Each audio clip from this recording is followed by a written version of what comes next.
What is up, everybody? I think that's what he used to say was ouch. Hey, it's BAF, and That's me. Damn. It's been a long time since I got hit with that. Yeah, it has. First time in the episode. There you go, where's the wheel? Jesus Christ. You just got me nailed. Congratulations, sweetheart. Right when we started. Literally the second we started. Yep. That's. No, you were supposed to call me after you got home with your mom. All right, so, yeah. Right, either way. Let's see what he gets. Yep. What did, The fuck is that? it looks like it's right on the stick. You are. Yeah. So, Is that Crystal Picks? Yeah, redo. I gotta respond. Yep. Yeah. All right. Well, anyway, we're recording, baby. I gotta go. I love you. Bye. Let's see what. Self-destruct. You got a self-destruct. All right. I'm good with that. Oh, shit. I'm good with that. Wasn't expecting that. Wasn't expecting that at all. Jesus Christ. All right, go ahead and pour the shot, Stu. So today, boy, that's going to ruin our taste. Should we take it after No, our it's not drink? gonna ruin it. All right. You got something to wash it down with it. That's true. So today we are doing in our Halloween series. We did a great, excellent episode on Night of the Living Dead that Stu hosted. Fun episode. Yes, it was. This is the one that I picked. We are doing Tales from the Crypt, Demon Knight, and Bordello of Blood. But Tales from the Crypt ran from 1989 to 1996. It was a TV series on HBO. Have you guys ever watched the show on HBO? Yeah. And it was also a Saturday morning TV show for kids where it had Cartoon the version. Yeah, the Crypt Keeper, Tales from the Crypt Keeper. The Crypt Keeper was voiced by John Cassier, and it was also based on the Tales from the Crypt horror comic book series, which was from EC Comics from 1950 to 1955. Basically an anthology series and stuff like that. So let's go ahead and take our punishment shot. Thank you, Stu. Prost. That's a great first part of the show. Oh, yeah. Got our taste buds ready. Like a nice hug. Oh, yeah. So, let's see here. So, what I'm going to do, I'm going to do a little bit of the details, but our drink is melting in front of us. But Demon Knight was released on January 13th, 1995. Ernest Dickerson was the director. Other movies he's directed. You remember the movie Juice with Tupac? Yeah. Yeah, he did that one. He did Surviving the Game, Bulletproof, Oh, yeah. Bones. I think that's the Snoop Dogg movie. And The Last Days of Ptolemy Gray. Don't remember that one. Yeah, I've never seen that one, but budget for this movie was $12 million. The box office was $21.1 million worldwide. The Rotten Tomatoes score, critics gave this movie a 38%, but user score, it got a 64%. So it's actually widely loved by a lot of people. This is a cult classic, in my opinion. One of the better movies. And the whole reason why Tales from the Crypt did this is because it was such a great series on HBO, they decided to go ahead and make movies about it. And there were supposed to be 3 of them. One of them was supposed to be Dusk Till Dawn. They tried to get Tarantino to, but Tarantino wanted so much money that he declined to do it because he wanted too much money, so they didn't do it with him. But Dusk Till Dawn was actually supposed to be the part of the trilogy for the 3 movies, which I is could see that. Well, it's weird because Bordello of Blood is also vampires, but Dusk Till Dawn was actually supposed to be a part of it. Now there was a 3rd movie, which is called Ritual. Yeah, and there was the DVD version has the Crypt Keeper, but it's a rod puppet. It's very cheap, and it's wearing like a Jamaican wig. It's only in Certain countries or counties or something like that. most countries that it was released in had nothing to do with Tales from the Crypt. Yeah. It released in America multiple years after it released in other countries. Yep. And they went ahead and just threw the Crypt Keeper, stuff on it. It was a as rod an puppet too. afterthought. It They wasn't were just like the animatronic effects. It was just a rod Yeah. puppet, and the Crypt Keeper was talking in like a Jamaican language because it's like a voodoo movie. Basically, it's okay. It's got what's her name from what's the movie with Patrick Swayze? Dirty Dancing. I forgot what's Jennifer Grey. Yeah. Yeah, she was in it. Yep. But after her nose got fixed, or apparently when she got her nose fixed. Zombies. Yes. It's bad. It's bad, but it's not a good movie. It's like made for TV, but it's enjoyable. Me and Sammy watched it, and we had a little fun with it. Not good. So no, it's not. But so are these movies. They're not the best movies, also. But the first drink we're going to be doing today. Oh, we're doing 2. Yes, but we're going to be doing the second one when we start taking Bordello of Blood. So this one's called Oli Zay. It's a drink from Demon Knight, Olize Apple French Vodka. The green color for the drink is because of the demon blood in Demonite, which is kind of almost like a glow in the dark. I like that. Now, in the picture, you'll see, and it looks great, but it smells good. Very apple. It's very artificial. Yes. No, this is a French vodka. Apparently, this is actually a good vodka. It's hard to find. Smells nice. Smells really very pleasant. artificial. I like it. To me, it smells like... Does it smell like the moonshine? Because you said that smelled artificial. No, this smells more real than the moonshine to me. But it does smell... You gotta stir it. Almost candy-ish. Like Almost candy apple? Almost. Almost like a candy apple? I don't know. It smells good. I enjoy the smell. I do. All right. You guys ready? Roast. God, it's been a long time since there's been 3 of us. Yeah, I know. Cheers.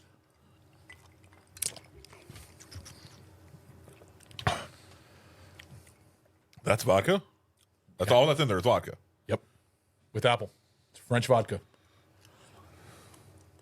And you didn't add anything to it. Nope. So this isn't watered down. This Nope. isn't mixed with anything. Nope. What's the proof then? Because that's like, what, 20 proof then? Seems like it. I think it's a low alcohol content. Hold on. Yeah. I mean, not to be a dick, but this tastes like 0 alcohol in It here. does. This is like a lot of sour apple pucker with a dash of vodka. Yeah. 16% alcohol by volume. That's a 32 proof. Okay. 32 proof, yeah. Which is what are most vodkas? More than that. More than that. Yeah. No, I knew it wasn't that much, but it's still alcohol. Okay. It's good. You know what it reminds me of? The Apple Jolly Ranger. Jolly Little bit. Rancher. Yeah. Tastes just like apple. It does have a little bit of artificialness to me. Well, like I Definitely said. does. Yeah. Well, The smell is better than the moonshine, though. Mm-hmm. All right. And it's not as artificially tasting as the moonshine. But It's not at all, but you still can. Yeah. is it tasty though? It's fine. Do you want me to start? Do you want me? You can if you want. Yeah. I'll give it a half a thumb. I mean, it's pleasant, but would this be something I would want multiple glasses of? Probably not. Now, if this had like a caramel, Maybe nice, rim. like, nice aperitif. You know, like yeah. what? I mean, something. I'm sorry. We're trying to get a little bit fucking classy. What's the Apparently story? we are. All right, we're doing Tales from the Crypt. We have to like be raising our pinkies. Okay. God damn. Little aperitif. No, just something like, a little something to freshen up the palate in between meals or something like that. Yeah. I can see this being something like that. Yeah. But not something that you're gonna want to drink a lot of. So. Do you think this is the type of drink like that will give you that feeling like you had where you almost had a heart attack if you keep drinking it? No. And I may have had a heart attack. I may have had a heart attack. You didn't have a heart. You had a heart attack on the show. You think so?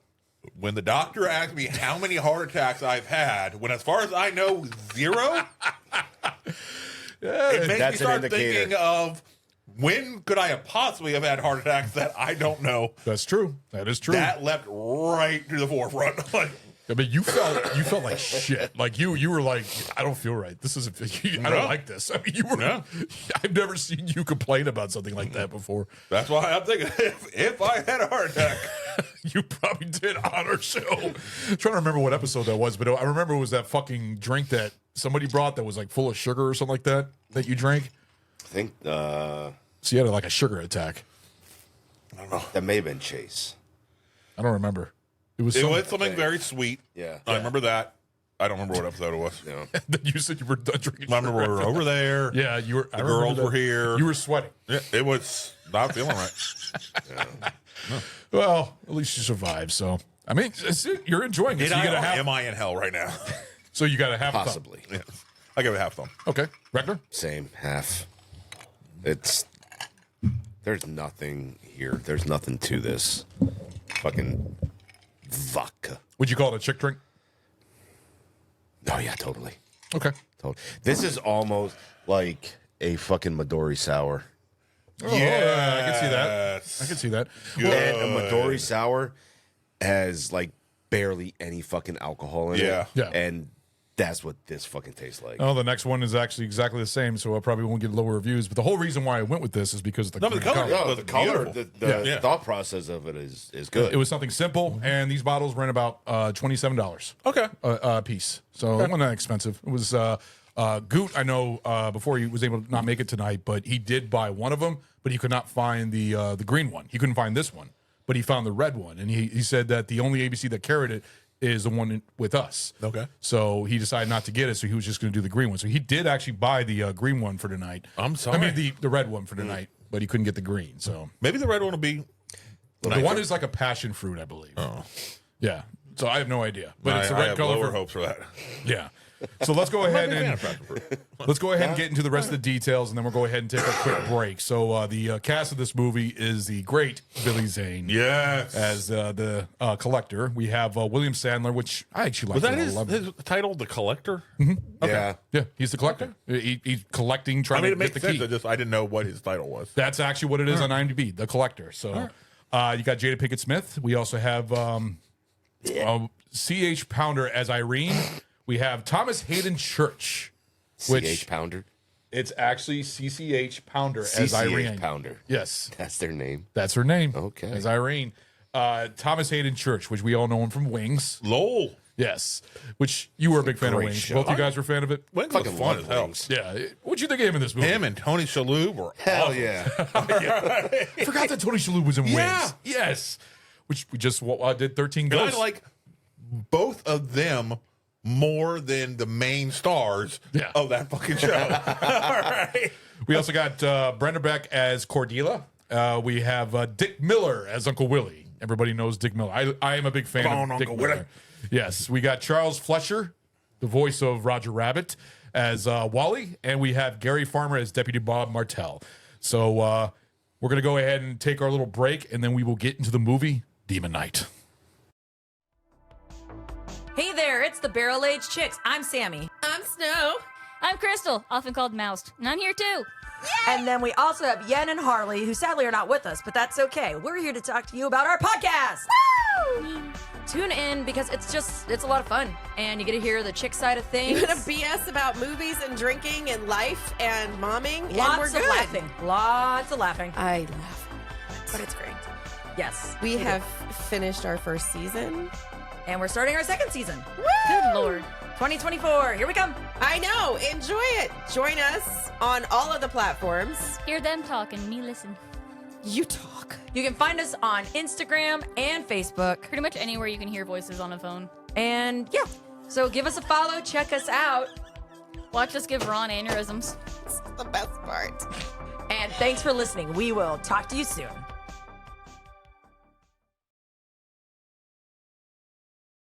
We are back. So, Hi, Adam. yeah, Adam's watching us. What's up, Adam? Hello. Maybe he's not. No, there's no viewers right now, but he said he was going to view us. And Yes. He was going to man the Twitch from Columbus, see the Ohio. viewers? Right here, it usually says like one or two. And it would tell us the viewer and stuff like that. Like I think I want to see manage your channel directly, so I can go on there and everything else. But today we're gonna do the first movie, Demon Knight. When was the first time you guys watched this movie? Because this to me, I'll go first, and then I'll ask you guys. I saw this on HBO of all places. That's when I saw it when it was free on the channel. I didn't see this in the movie theater, and I fucking loved it. It was just fun. It was gory. Had tits in it. Yeah. Not many tits compared to Bordello of Blood. That's more of a TNA film and everything else, but it has that great scene with Dick It had a Miller. lot of tits in that scene right there. Which one? And Uncle. Oh, with Dick, with Uncle Wally or Uncle Willie. With Yes. that At his was one of bar. my favorite The scenes. bar scene. Yes, I actually have that. It was one of the clips. But yeah, I saw this on HBO. I don't remember like early, basically mid '90s, 97, 98 or something like that. So, how about you? I think VHS. Just on a I want to VHS. say VHS. Oh yeah, Yeah, that feels right to me.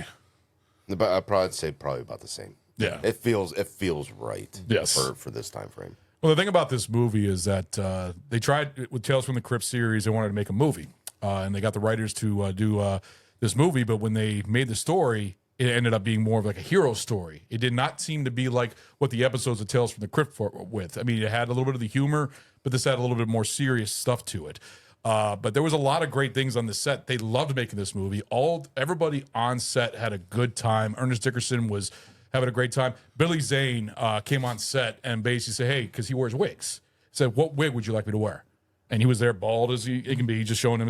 And Ernest Dickerson was looking at him. He's like, none of them. I don't want any of them. I actually want you just like this. I had no idea. I mean, He wore wigs. I knew That'd be weird. I knew he wore wigs, but I didn't know he was out and about and admitting that he wore wigs at that time. Apparently, I mean, remember Tombstone? He wore. You could tell he was wearing a wig in like that. Tombstone. But I didn't think he was that comfortable with his baldness to be. Yeah, I'm full Shatnering up right now. Yeah. I really thought he'd be more like trying to hide it at that time in his career. And Ernest Dickerson said weird. that the baldness actually is what he wants. He thinks that's a good look for yeah, him, it was a and it great look worked for him. perfectly. Yeah. So I was even thinking to myself while I was rewatching, I'm like, man, even though I know Billy is fucking, went bald early as shit, Yeah. the fact that he embraced it in this fucking film Yeah. and looked badass doing it, Yeah. good for him. Yeah. But then to find out, His character looked a lot better that way. And what this movie is remembered for a lot is because everybody loves Billy Zane in this movie. That he yes. really showed it. I have a clip where I'm going to play some scenes from him because he just had so much fun on set. Like the whole sponge thing, that was him. That was ad lib. So he actually asked one of the guys, hey, can you give me a sponge or something like that? And he put a sponge in his mouth and it just plopped out perfectly. And just his Which facial looked funny. expression. It worked great. It was awesome. It worked great. I mean, just the part when he gets thrown out of the house the first time after he's caught, he says, enough of this cowboy shit. I'm sick of this. And just do that. Yes. Little temper tantrum. He was great to the point where it's not a rumor. It's all over on Hollywood where they say it's a rumor, but it's not. Where James Cameron saw him in this role and said that he liked him so much that that's why he wanted him as the villain in Titanic. Nice. Yeah, so that's how he got the role in Titanic, because James Cameron saw him in this role and loved him so much as you were going to be my villain. And he was a good villain in Titanic. He was a good, like, not really a villain, but more of like the When did The Phantom come out? Phantom came out like 96, 97. It's a fun movie, stupid movie. But it's Yeah, I'm just trying to think of yeah, I know you don't like that movie. how where the Titanic fit in, where this fit in, where He was busy. Phantom fit in. He was busy in Yeah. the 90s. Look it up. Oh, when did Phantom come out? Because I know Titanic came out in 1997. This came out in 1994, I believe. I think that's what I said. 1995. So it was probably 96. I'd say 96. 96 is when it came out. Yeah. So, and what other movies that he was also in? He was in Back to the Future. He was one of the two in the Back to the Future 1 and 2. He was the thugs with Biff. Yeah, but he doesn't. Small role. Yeah. Another great movie he's in is It wasn't Billy Zaning it up. Dead Calm. Yeah. He was really good in Dead Yes. Calm. He was good in Tombstone as the I think the theater dude in Tombstone.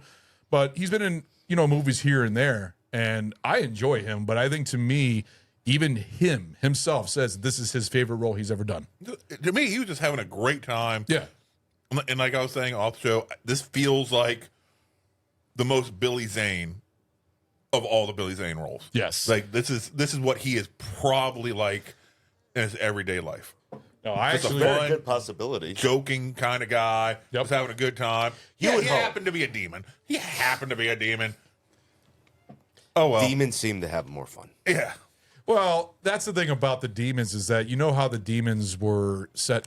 The original concept of the demons were going to be men in suits with sunglasses, and they were just going to lift their sunglasses up. You see fire in their eyes. That was the original take on the demons. Okay. And they were like the makeup producers like, why? They're demons. We need to make we want the gore effects. We want all that. So they went with that new look where they got skinny guys in costumes and everything else. But if you notice that the demons, they went try to go with the 90s look where they had the piercings, the tattoos, the long hair, Nipple everything else, like rings. the rocker. Yeah. That was mainly because it was the early 90s and they were trying to go for, a 90s look for the demons. What was that? Little Monsters? Oh my God, that's a Little fun Monsters movie. is a fun movie. Yeah. That, with- that one with Fred Savage Yeah. and Yeah. Howie Mandel? Yes, where he's got Yes. the fucking earrings and Yeah. everything. He, I think he had an earring in his fucking horn. Yeah, you were just describing that look, and I'm like, Little Monsters. That's a fun movie. That's a fun 80s movie Yes. right there. You should do that one. No? You don't want to do that one? You should do that Yeah, one. you do it. I'm not doing it. Why am I doing Then it? why the fuck you telling me to do it? No, I'm Fuck just you. saying, I just said, why don't you do that? You Just said- like you no, guys you do the said same you thing for me. should do that one. Well, you always do the same thing for me, so if I do that No, for you. because I'm not confessing my love for it. Oh, yeah, because you're Jacob fangirling goes- over it more than I was. I was just comparing the look that you were saying, and then you're like, oh, that was a fun movie, oh, blah, blah, blah, blah. And yes, you did. I'm glad you caught that. I Yeah. was just thinking to myself, and I did. Yeah. I'm surprised you didn't catch that. What? I said That's spicy boner. Oh, Yeah. total no. Yep, I did. Obviously, I was paying something else. Say, yeah, what the fuck, man? I think I just had a seizure. All right, let's see what I got here. Did we get oil up the wheel? Because that's spinning a lot nicer. I didn't. He's touch spinning it the right way. He's not trying to break it. Barrel punishment. That's what it looks like to me. Is that a barrel punishment? Yep, that's barrel. Yep, barrel punishment. Cool. I'm fine with that. Let me see what I got. Horse semen. Fuck. Oh, Close. Screwball. oh, that shit makes me want to puke. Fuck. Oh, bottoms up, motherfucker. Last time I got Malort, now I got a fucking screwball. Jesus Christ. Why couldn't I get some like whiskey or bourbon? I have to That get is this whiskey. peanut butter whiskey. It's whiskey. It tastes like You asked for fucking whiskey, you peanut got butter whiskey. nastiness. I fucking Tastes hate like this whiskey. shit. And you can go rotten hell. This fucking shit sucks. Anyways, so I'm gonna go ahead and play that clip anyways because we keep talking about Take your Billy shot. Zane. This is the famous Billy Zane as the collector. Holy shit. Hi, Uncle Willie. Poor Uncle Willie.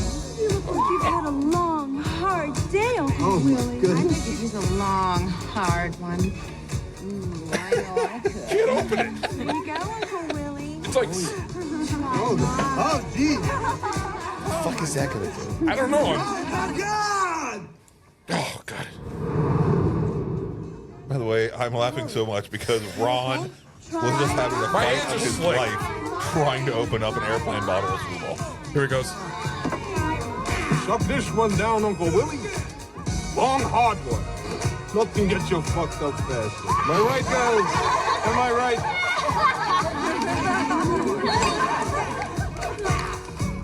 He's looking at you, Uncle Willie. Humans! You're not worth the flesh you're printed on! Fuck this cowboy shit! You fucking ho dunk, po dunk, well then there, motherfuckers! Love him in this. All you have to do is give me the goddamn key! Then we could get on with our lives. All right, this property is hereby condemned. How do I know you ain't gonna kill me? You have my word. I mean, frankly, we've been counting on you, haven't we? The world needs more people like you, Mr. Roach. Thank you. You're welcome. Of course, you don't mind if we kill the others, do you? Hey, if it makes you feel good, do it. Makes you feel good. Do it. Exactly. First things first, of course. You gotta think about it. There was a time when a coy silence was appreciated in a woman. Well, this is not one of those times. And you're really starting to piss me off! No, boy! I'm sorry. I'm really sorry. I didn't mean to get angry. Jolene, I'm gonna say something to you I haven't said to anyone. Jolene, I you. Jolene, you. Jolene, do you think you could ever find it in your heart to possibly me?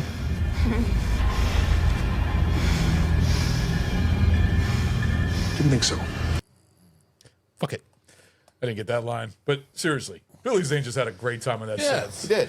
And the nice thing about that, all right, you know that scene with Dick Miller and the bar scene? Mm-hmm. So apparently they had to do multiple takes because Dick Oh, Miller. darn. Because he was in there and you see all these That naked is women such a just fucking coming to an shame. old man over here and he was having a hard time saying his lines. He was like, I'm sure he was having a hard time. oh, yeah. So, I mean, if you were put in that same situation right there. I would have a hard time. Gremlins! Yeah. So, I mean, but. I don't know why that just jumped out of my head. Oh yeah, it's like I said, it's Billy Zane is the best in this movie. I really think that's what a lot of people pull in this movie. Although when you think of this movie, it's comedic, it is, but it's not as comedic as the other Tales from the Crypt episodes. Tales from the Crypt episodes are a lot more like comedy / violence. This one goes a little bit more serious, especially with the whole thing with the story of a demon knight. I think it's a good balance between the two. Oh yeah, it is. Yeah. It is. But I like the whole story that Sandler does, the Knight does about his whole thing, which is my only clip that I have for the show, and we'll get into that later here. So the iconic, before we get into the whole beginning of the movie. Why are you procrastinating? What? Oh, sorry.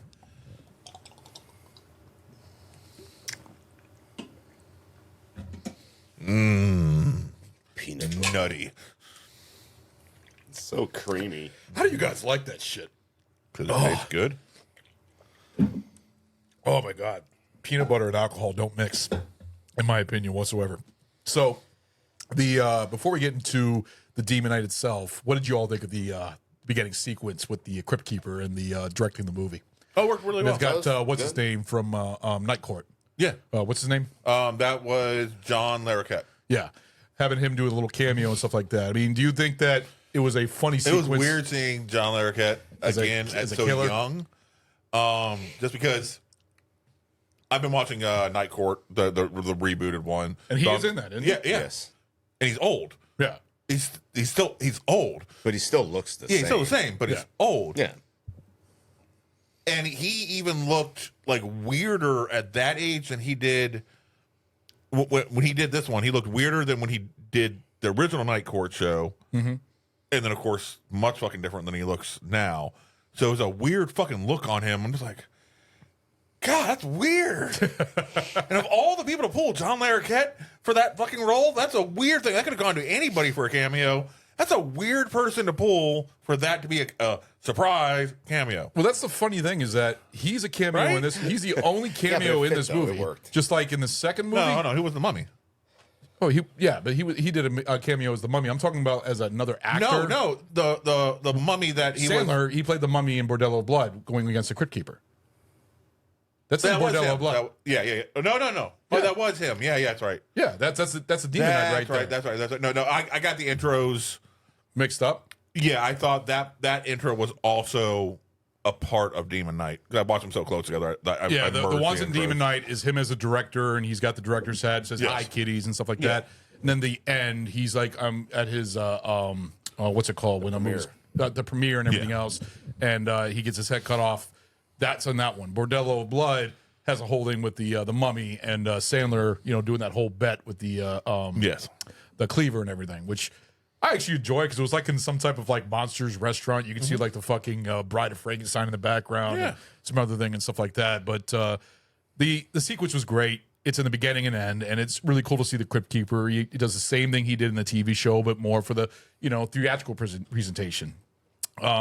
But then you also got to go for the gore in this movie, like the first gore scene when you see that fucking head punch through the deputy. What did you think of that? Were you expecting that at all? That fit very Tales from the Crypt. Yeah.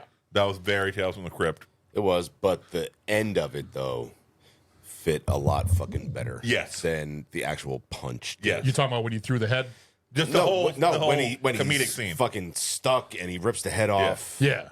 That whole sequence there, it fit a lot fucking... It fit a lot better with Tales from the Crypt. Yeah. I was talking more about the level of gore. Mm-hmm. It wasn't like super excessive. No, it wasn't. It was very TV, hard TV. You would say that one was hard TV, the head punch? Yeah, that was more hard. That was hard TV. That wasn't excessive gory for not for an R-rated film. No, I guess you can say especially that, for Tales from the Crypt in the mid-90s. Well, Tales from the Crypt was also on HBO, and HBO got away with putting a lot more stuff in their shows.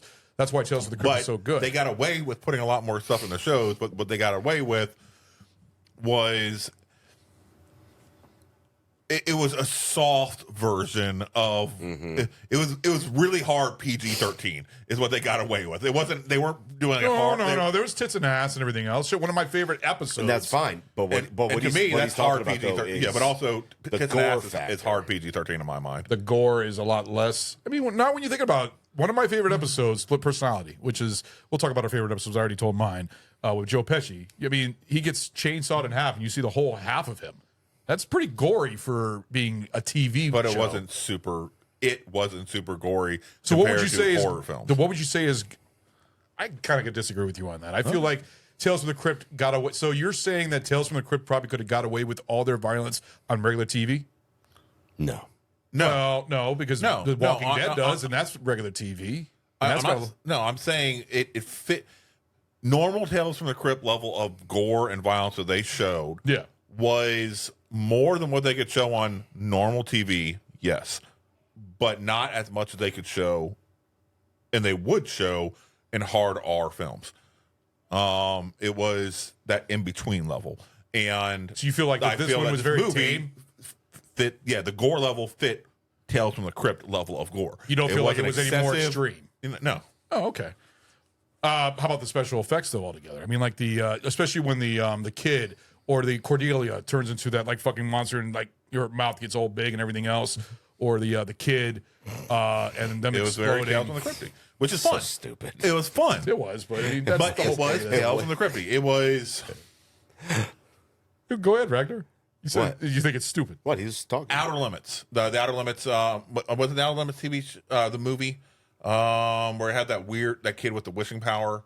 That was Twilight Zone. Twilight Zone. Okay, I couldn't remember. Was Twilight Zone. I have so many anthology series. That's the one with the one with the demon on the plane. Yeah, that's Twilight Zone. Yeah, and also the one where Vic. That was a good episode too. Yeah. That was one. No, I'm talking about the movie. I'm talking about, no, that was the movie. Yes, you're right. No, it's also based on a Shatner episode. Yes, where Shatner was the guy. No, but I'm remembering like the special effects from that movie. From especially the kid with the wishing power. Yeah, and shit like that fit very well with the level of special effects here. And when did that movie come out? Twilight Zone, 1986. So 1985, 1986. Okay. So in mid 90s, that was PG-13. And they were doing the same level. It was PG. Yeah, because that was before they started. Yeah, because that too. So they were doing the same level of special effects in this mid 90s R-rated film, right? As they were doing in a PG mid 80s film. Okay, I can see what you're saying. It's still nice, still fun. It's not. Oh my god. Okay, so it's not like we're Jackass, like how Jackass on the TV show, they went to the theatrical to be more extreme. Yeah. And it did get more extreme. This was just You felt like this was just close a higher budget episode. Yeah, like, okay, a I see higher what you're budget saying. and longer episode. I see That's what this is. Like that's they exactly say, how they portrayed it. like Star Trek Generation, what's the one right after First Contact? Second Contact. Insurrection. They say Insurrection basically is just a long episode. But a much better effects budget. Yeah, much better budget. A much better effects budget. But yeah, okay. But this one, I didn't feel like it had a much better effect. It was just a little bit bigger. Yeah.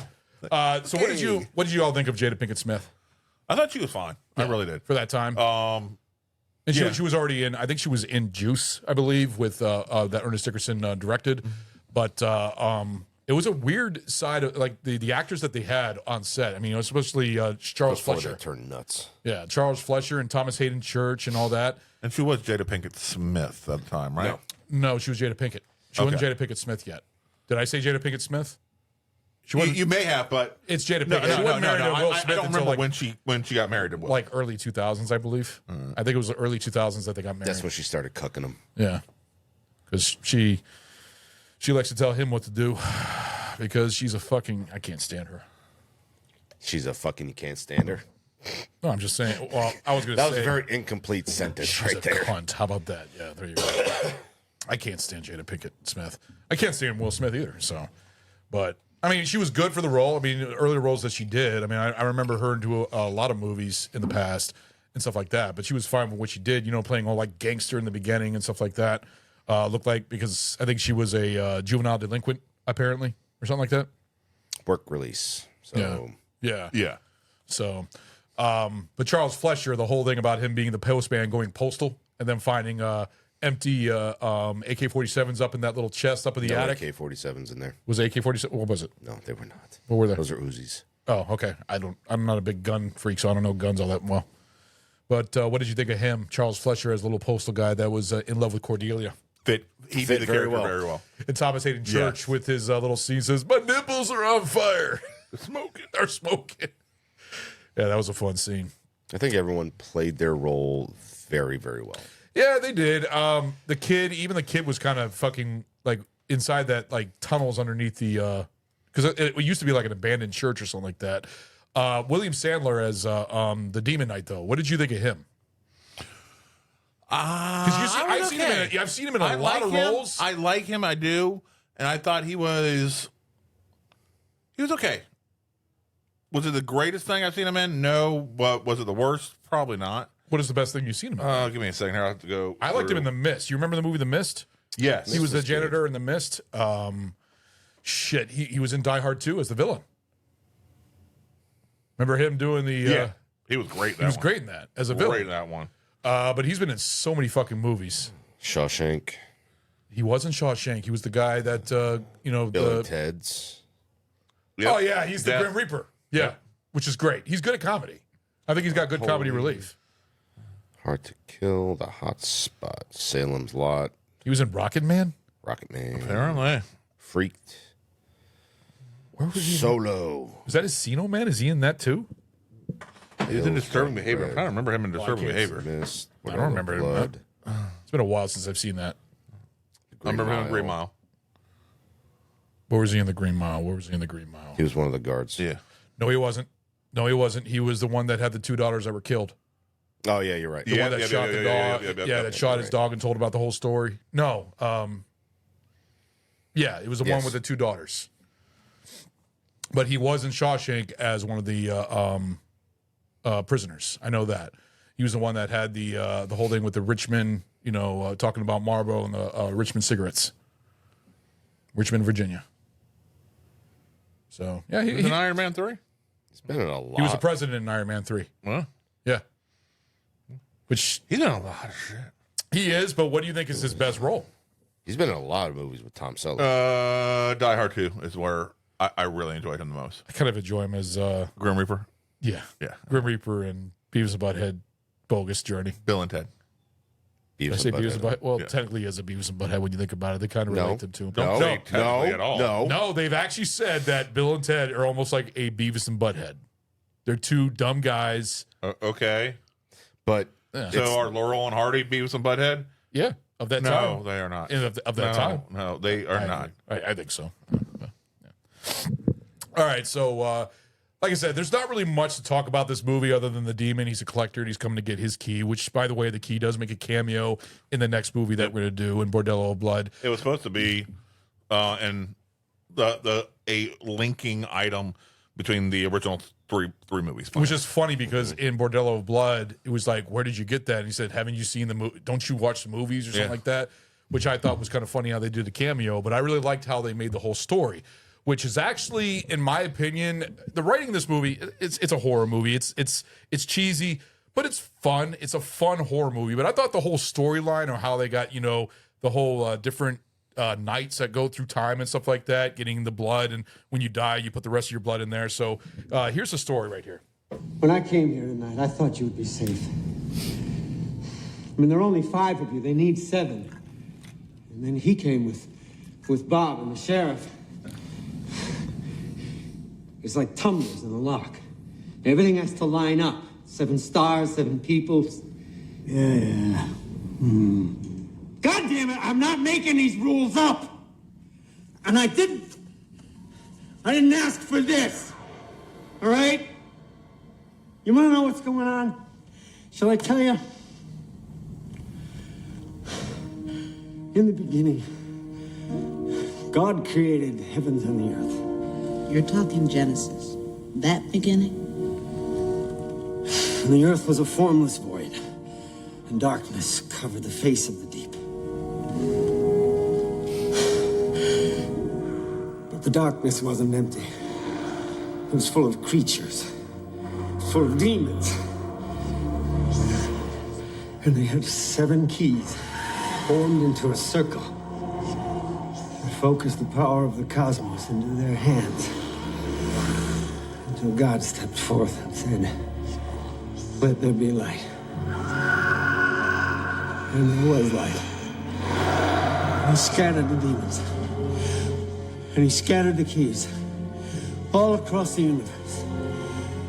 Now we fast forward about 2 or 3 million millennia. Now the demons are back. They got 6 of the keys. And one day they find the 7th key here on Earth. Now, to save it, God filled it with the blood of a carpenter who was being crucified by the Romans. And he gave it to a thief named Sirach. The blood inside. Is that? Some of it. Yeah. It gets used, you see. Sirach had to refill it. Bad neck wound. Talon. Caught the artery here. Most of what's in here now belonged to a soldier named Dickerson. Gave it to me in France. August 23rd, 1917. Funny how you remember the big dates in it. Jeez. That, would make you, What happens when you run out of blood? Did you say a talon? Yeah. They bring back the darkness. Just like that. Is he implying like a bird? A bird? Huh? Is he implying a bird killed Sirach? No. It's talon. Now you know. Rawr. Yes. Most land animals, they got claws. Birds have talons. Tell that to the writer. Maybe the That's demon what I'm just trying to flew. think. So you Did think a fucking bird of prey attack? Possibly. You never know. Apparently it Right? was. Desperate times call for desperate measures, so when you're fucking hungry, Yeah. doesn't matter. So That would suck so bad. Getting killed by a fucking bird. yes. Fuck that. Depends on how big the bird is. But what do you all At all. I don't care. what do you think of that whole story there? Like the whole thing about going through the cup of the blood of the carpenter and everything of Christ and everything. You thought that was actually? I thought that was actually a fun little story and how it's a a history lesson. For yeah, you. which is the point where I've seen it actually used in other movies before. So could they use their own blood to refill it before they're dying?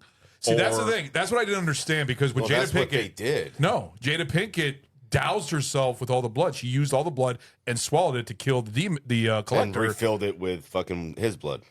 Yes. with the demons with the collector's blood. Yeah. No, not the collector. With fucking William Sandler's Sailor's blood. What? So she went back to his dead body. They and showed just him. Yes, They you didn't showed see that? at the end after she killed him. So for the refill, she went up to him and like pushing and like basically used him as a soda machine. Oh Jesus All right, and Christ! filling I it don't know up. how I missed that. Yeah. I missed that somehow. So, okay. And how much blood? I had a problem with that fucking scene. All right, how much blood that bitch was covered in? Yeah. Okay, so That she was had to do it multiple times and just keep bleeding him like a stuck pig. That's a good- that's and a it good had point. to have gone into the key first. I'm But she also assuming. had blood in her mouth, And then- too. Yeah, so she's just constantly filling up the key, pouring on herself, filling up the key, pouring on herself, over and over again. I was like, and then he still has enough free-flowing blood after the fight and everything like that to still Yeah, but refill the doesn't stuff again. yeah, but doesn't blood stop flowing when you're dead? That's the thing. There's You have to like weirdness. squeeze it out or something Yeah, like that she- because it doesn't That's why move she anymore. pushed. Not even much. Not much though. It was literally like Yeah. Basically, like what's that thing when you have like It's a soda fountain. yes. Yeah, That's what I said. exactly. Well, it's a good idea. I mean, when do you think?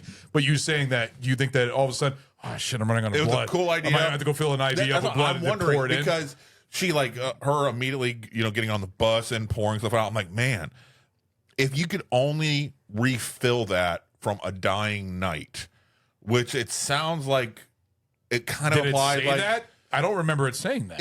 I was kind of taking it as No, that I was think the I think rule. she could put her blood in there because it's her She blood can, mixed within all the other because blood. she's anointed. Yeah, But She's got the but whole it doesn't stars on her say, head. because It does sounds not like say though that like the knight has to be dying to take their blood. Okay, but because it showed like Sirach, not didn't show Sirach, but it showed what was it? Fisher was the soldier's name, I the believe. soldier that in World War One. Yeah. him dying, filling it up. Sailor, filling up. If at any time, then he could have just Sadler could have just bled himself into the key. Then why wouldn't he just like go ahead and especially when they discover the basement hole and shit like that, say, all right, fuck this, cut his hand open, bleed into it. All right, boom, I'm fucking every square inch of this fucking place is going to get a goddamn ward put on it. So you think that's and then just chill until That's probably a the plot time has story. passed, It's a plot hole. and then It's a plot hole. I'm good. It's a plot hole, but in my opinion, That's why I thought they were putting an artificial limitation. Does on it really matter if it's dead blood or live blood? I mean, the thing is that I have a feeling that you could still use your own blood because you got to remember that is going all the way to Christ. Yes. So that blood can't last that fucking long. I mean, you're going to have to use that constantly being that. chased by a collector. Because then there was a brand new director right It- after Billy Zane died. Yes, but it sounds like it's only when all the stars align in just the right way that's when shit hits the fan and you need to go in protection mode. You're going to die. You're going to pass it along to somebody else. But there was only 3 nights. Yeah. There was only 3 that were shown. If you think about it, but in the story, they only said he only mentioned that's all they mentioned was 3. They said, okay, so Sirach, got a talent and stuff like that. But I got it was from a soldier named Fisher. At any time between, it didn't say Sirach gave it to Fisher. It just said Fisher was the one that he got it from. So Sirach could have given it to Joe Bob. Joe Bob could have given it to Mary Sue. Mary Sue could have gave it to maybe. And then all the way throughout. But you do live basically fucking forever. But what Sailor said, because we were going to it, is you will live. It could be 1 lifetime. It could be multiple lifetimes.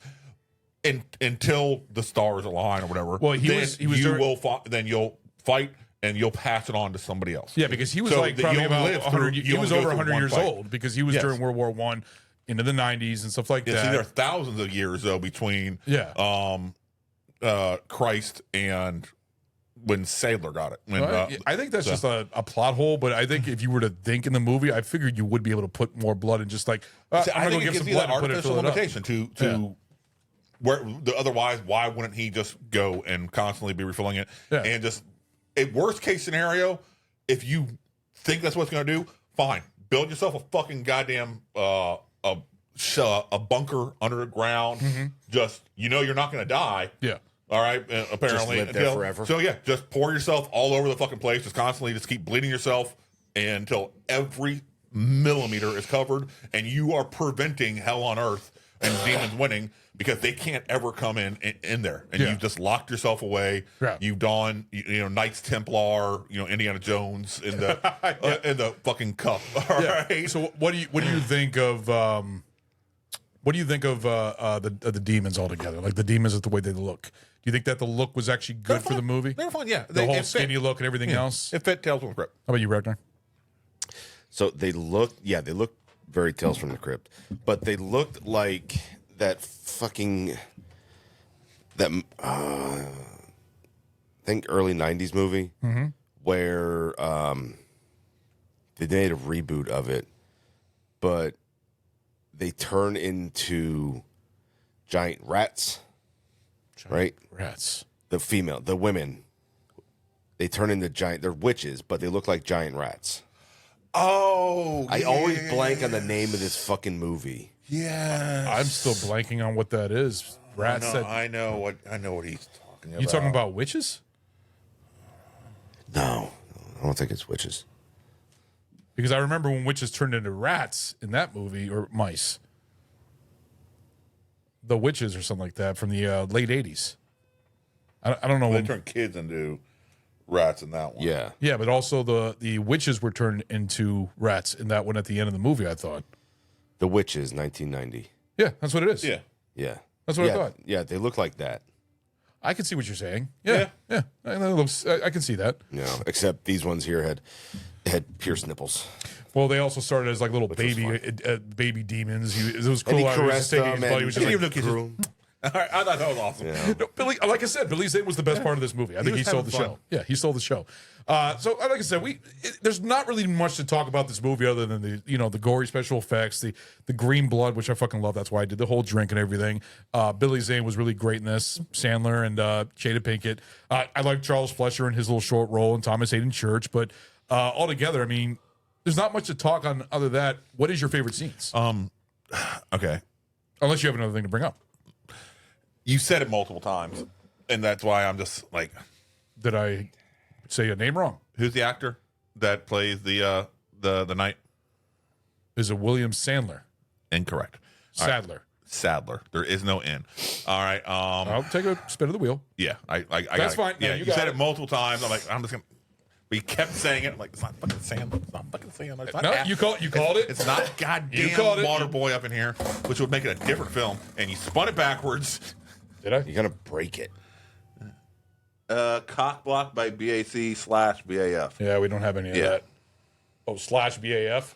That's what it did. But I think we put the slash in there For the girls. for the girls episodes. All right. So much smoother.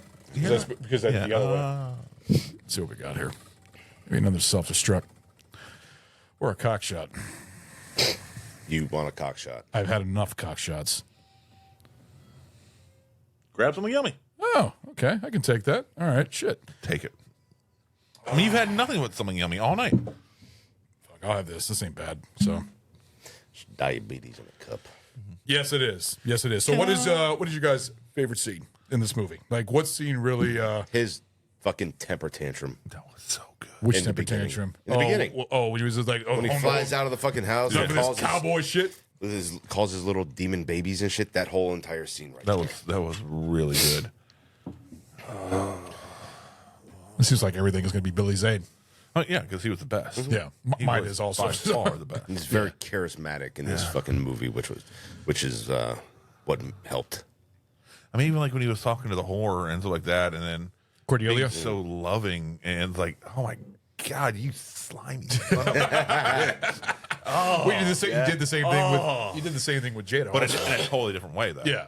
All right. I love. You could tell Cordelia was fucking broken. Oh, she was broken inside. She's a whore.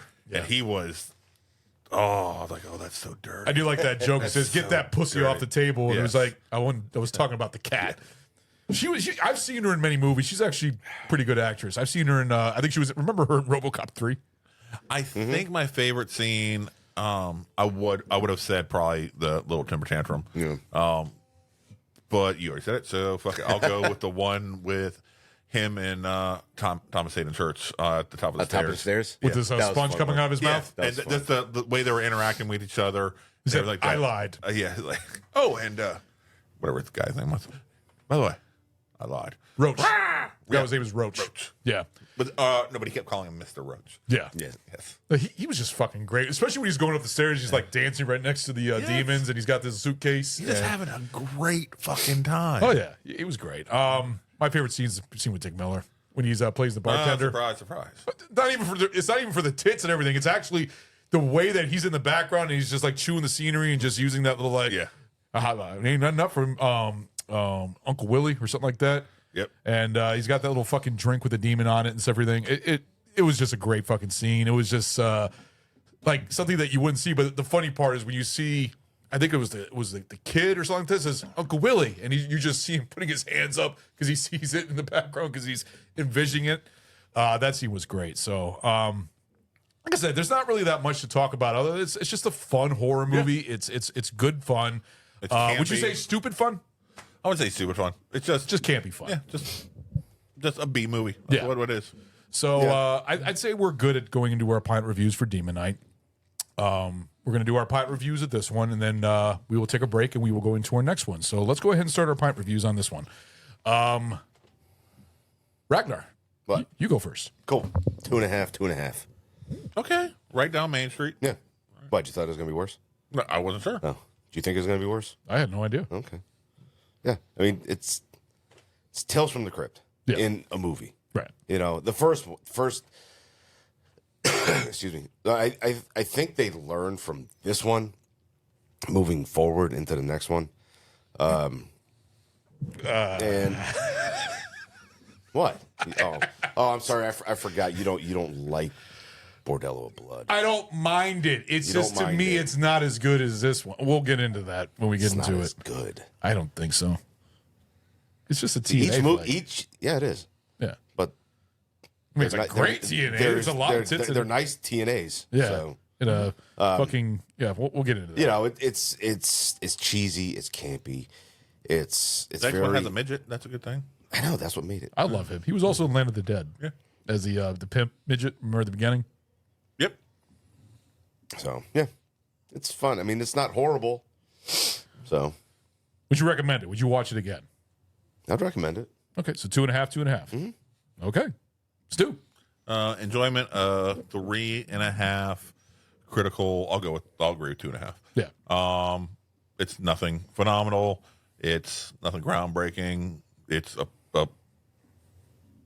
color inside the lines. Fill in the blank. Thing. It's exactly all right. If you're gonna make a movie, it needs to have this. Mm-hmm. Bam. Okay, we did it. Cool. print. All right? That's what it is. It's nothing great, nothing horrible critically. It was fun, though, and it was more fun because of Billy Zane just having a great time. Actually, I would change mine to a 3. For an enjoyment? Just for him. For all right, so a 3 and a 2.5 for you? Yeah. And yours is a 3.5 and a 2.5. Yes. So, I find those very fair. Actually, those are very good. For enjoyment for me, I would probably do... No. This is nowhere near a 5. This is no Predator. No, it's not. No, it's not. Predator's still better than this. But I will say this. This is enjoyable. I've always had a great time with this movie. I've seen it many, many times. I have the special collector's editions on Shout Factory, and I even have posters of both movies. I remember even having a T-shirt with the demon, with the earring and everything else, and the ponytail. For the enjoyment for this, I would probably do about. It's a soft 4 for enjoyment. You think Billy and Jada, comforted each other about alopecia? That's the thing. We talked about this in another episode. Do you feel like, does Billy have alopecia? I mean, if he wears fucking wigs at that age, yeah. Has he ever come clean about that? If he has alopecia, if he or he wears just went bald wigs early? at that age, that's what alopecia is. It's fucking balding, all right? So me and you both have alopecia? Yes. Well, that fucking sucks. I didn't know No. That. Then he doesn't have alopecia. If he doesn't say that, so was he just going bald? No, I'm telling you, you don't have alopecia. All right, so Stu doesn't have alopecia either. Alopecia is when you are bald, hairless. Okay, then Billy Zane is not alopecia. I disagree. I think alopecia is... You have alopecia in your beard. Yeah, you can have different levels of alopecia. All right. This is Jada Pinkett's... I don't even know how you spell alopecia. Alpitia? No. Alopecia. L-O-P... I knew we were going to get into the alopecia talk. Yeah. Hair loss from the scalp or elsewhere on the body. There's different ones. Male or female pattern baldness. So 50% of Americans have alopecia. Everybody fucking has alopecia. Okay.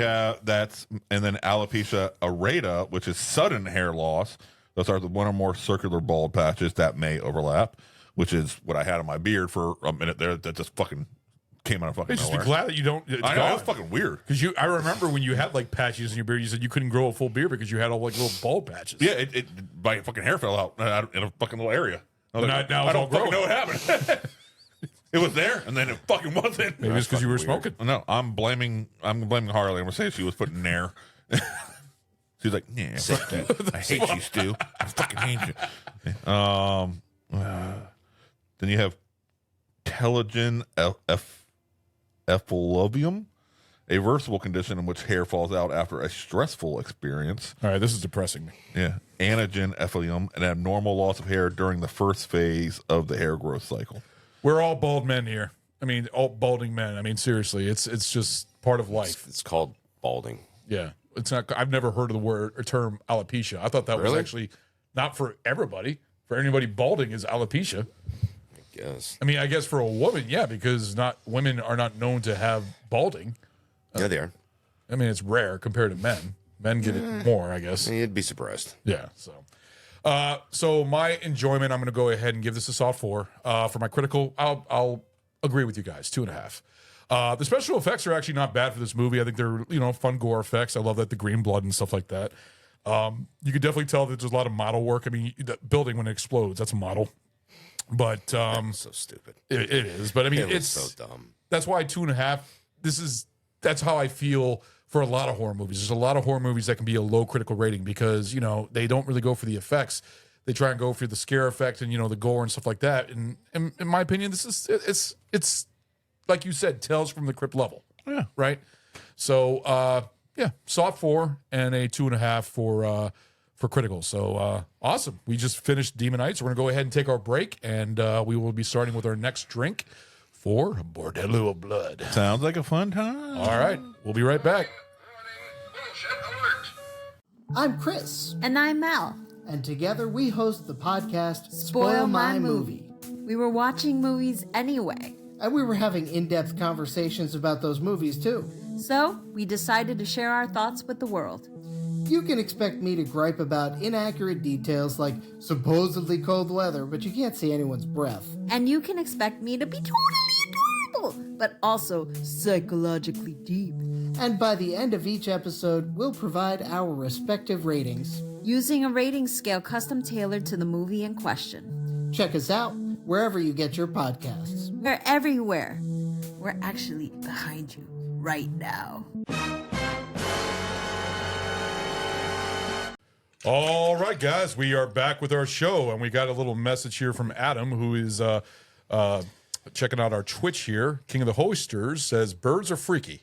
I'm with Stu. Dying the bird would be the worst, like Alfred Hitchcock on Greek mythology. Mm-hmm. So there goes to that. Yeah, It'd be a shitty death. I didn't say anything. That was between you guys. It would be embarrassing. Yeah. So how did you die? Oh, I got shot. How did you die? I got stabbed in the heart. How did you die? A talon. A fucking bird. You're gonna be goddamn. You're bird. gonna be ostracized Yeah. by an ostrich because of an ostrich. So Alizé, the next drink we're going to be doing is Alizé, passion Alizé. fruit and cranberry. This is a red color going for the red blood in the vampires for Bordello of Blood. So Doesn't come out nearly as well. It's more of a pinkish. well, yeah, Yes. with a light underneath it. It actually, you're right. It is a little bit It's pinkish. definitely more of a pinkish. But the bottle looks more red. No, I think the bottle it's looks not one of those. like a dark red. It comes close. So It's very passion fruity. yeah, here we go, guys. Cheers. Go-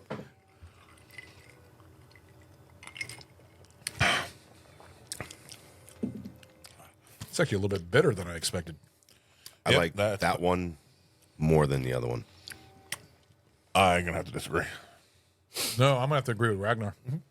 I like I'm it's just not not- bitter. It's more of like I guess because of the cranberry. It's got a little bit of a sour taste to it. To me, it's very passion fruity. You know, What I'm is not a big fan. passion fruit?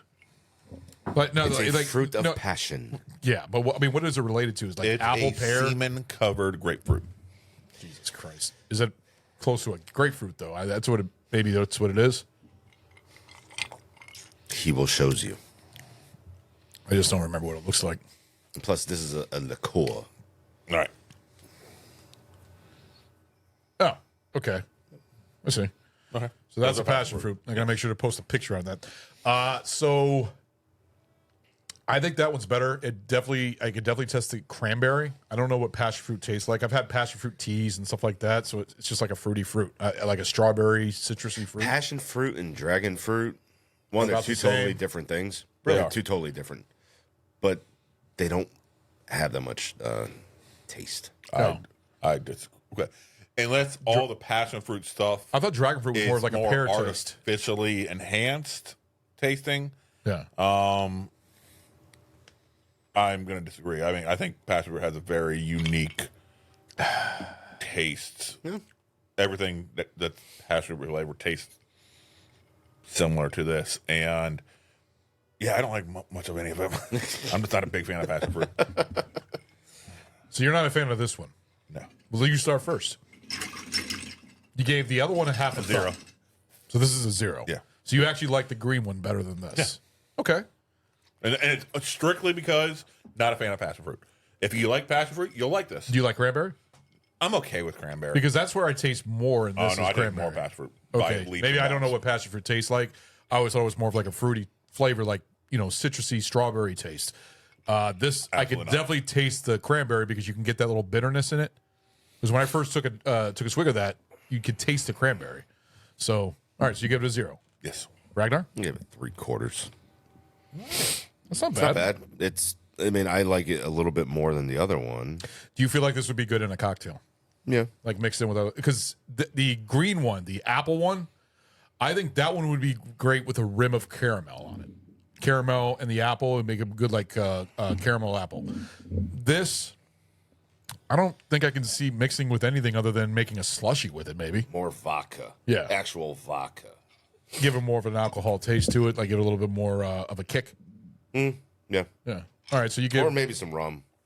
What did you give the apple one? You gave that like a half thumb. Yeah. So you give this one 3/4. So you give that 3/4. Okay. I'll give it a thumb. It's not bad. I don't mind it. It's something that's going to be in the fridge.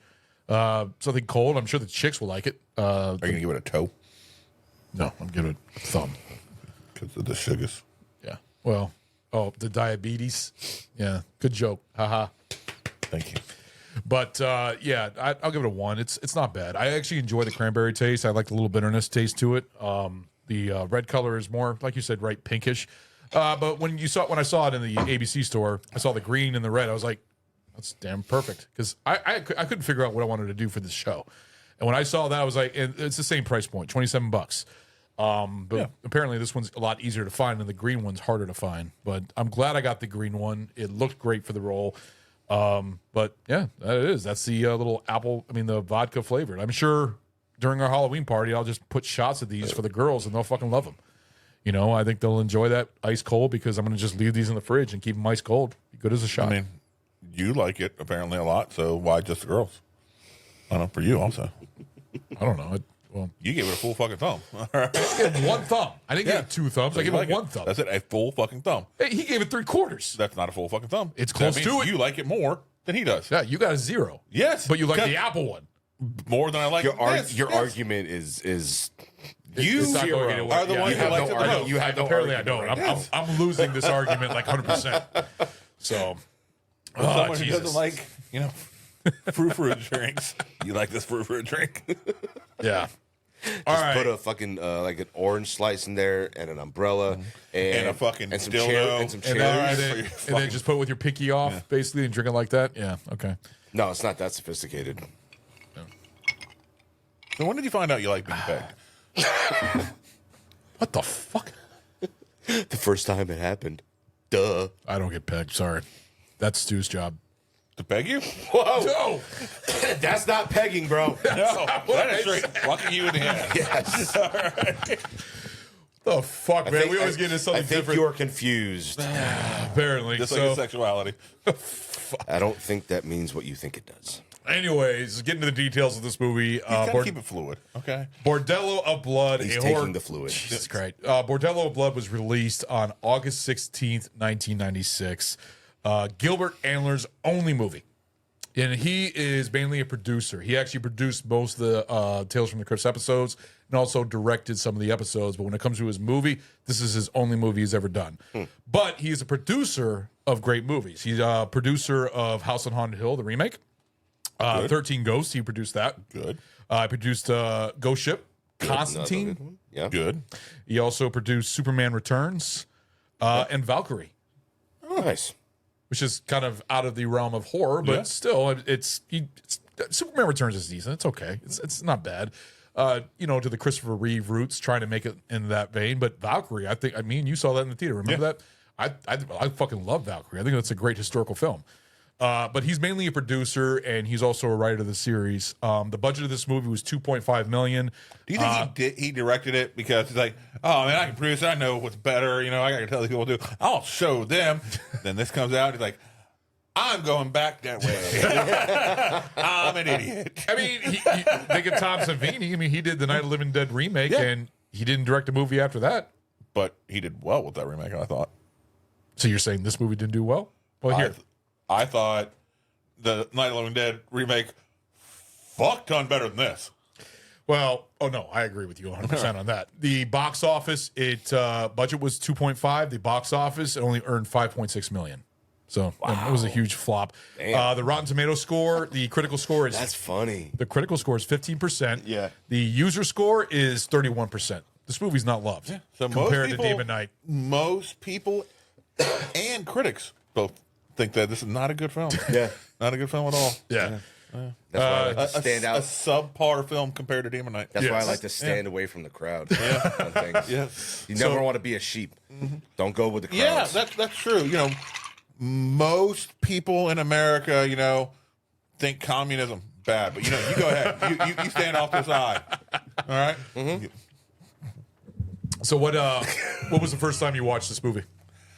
This one was TV. HBO? HBO, probably. Yeah. I definitely did not go pay to see this. Did you have a good time with it when you were young when watching this? It was okay. I mean, with all the TNA and but, Corey Feldman. I had definitely seen Minus porn. Corey Feldman. All right. Would you say this is softcore?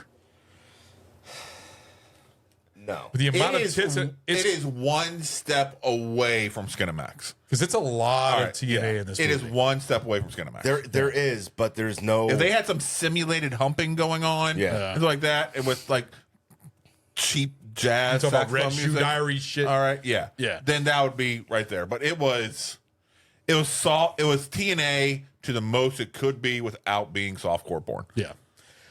So the actors to star in this movie, I'm sure you guys all know Dennis Miller.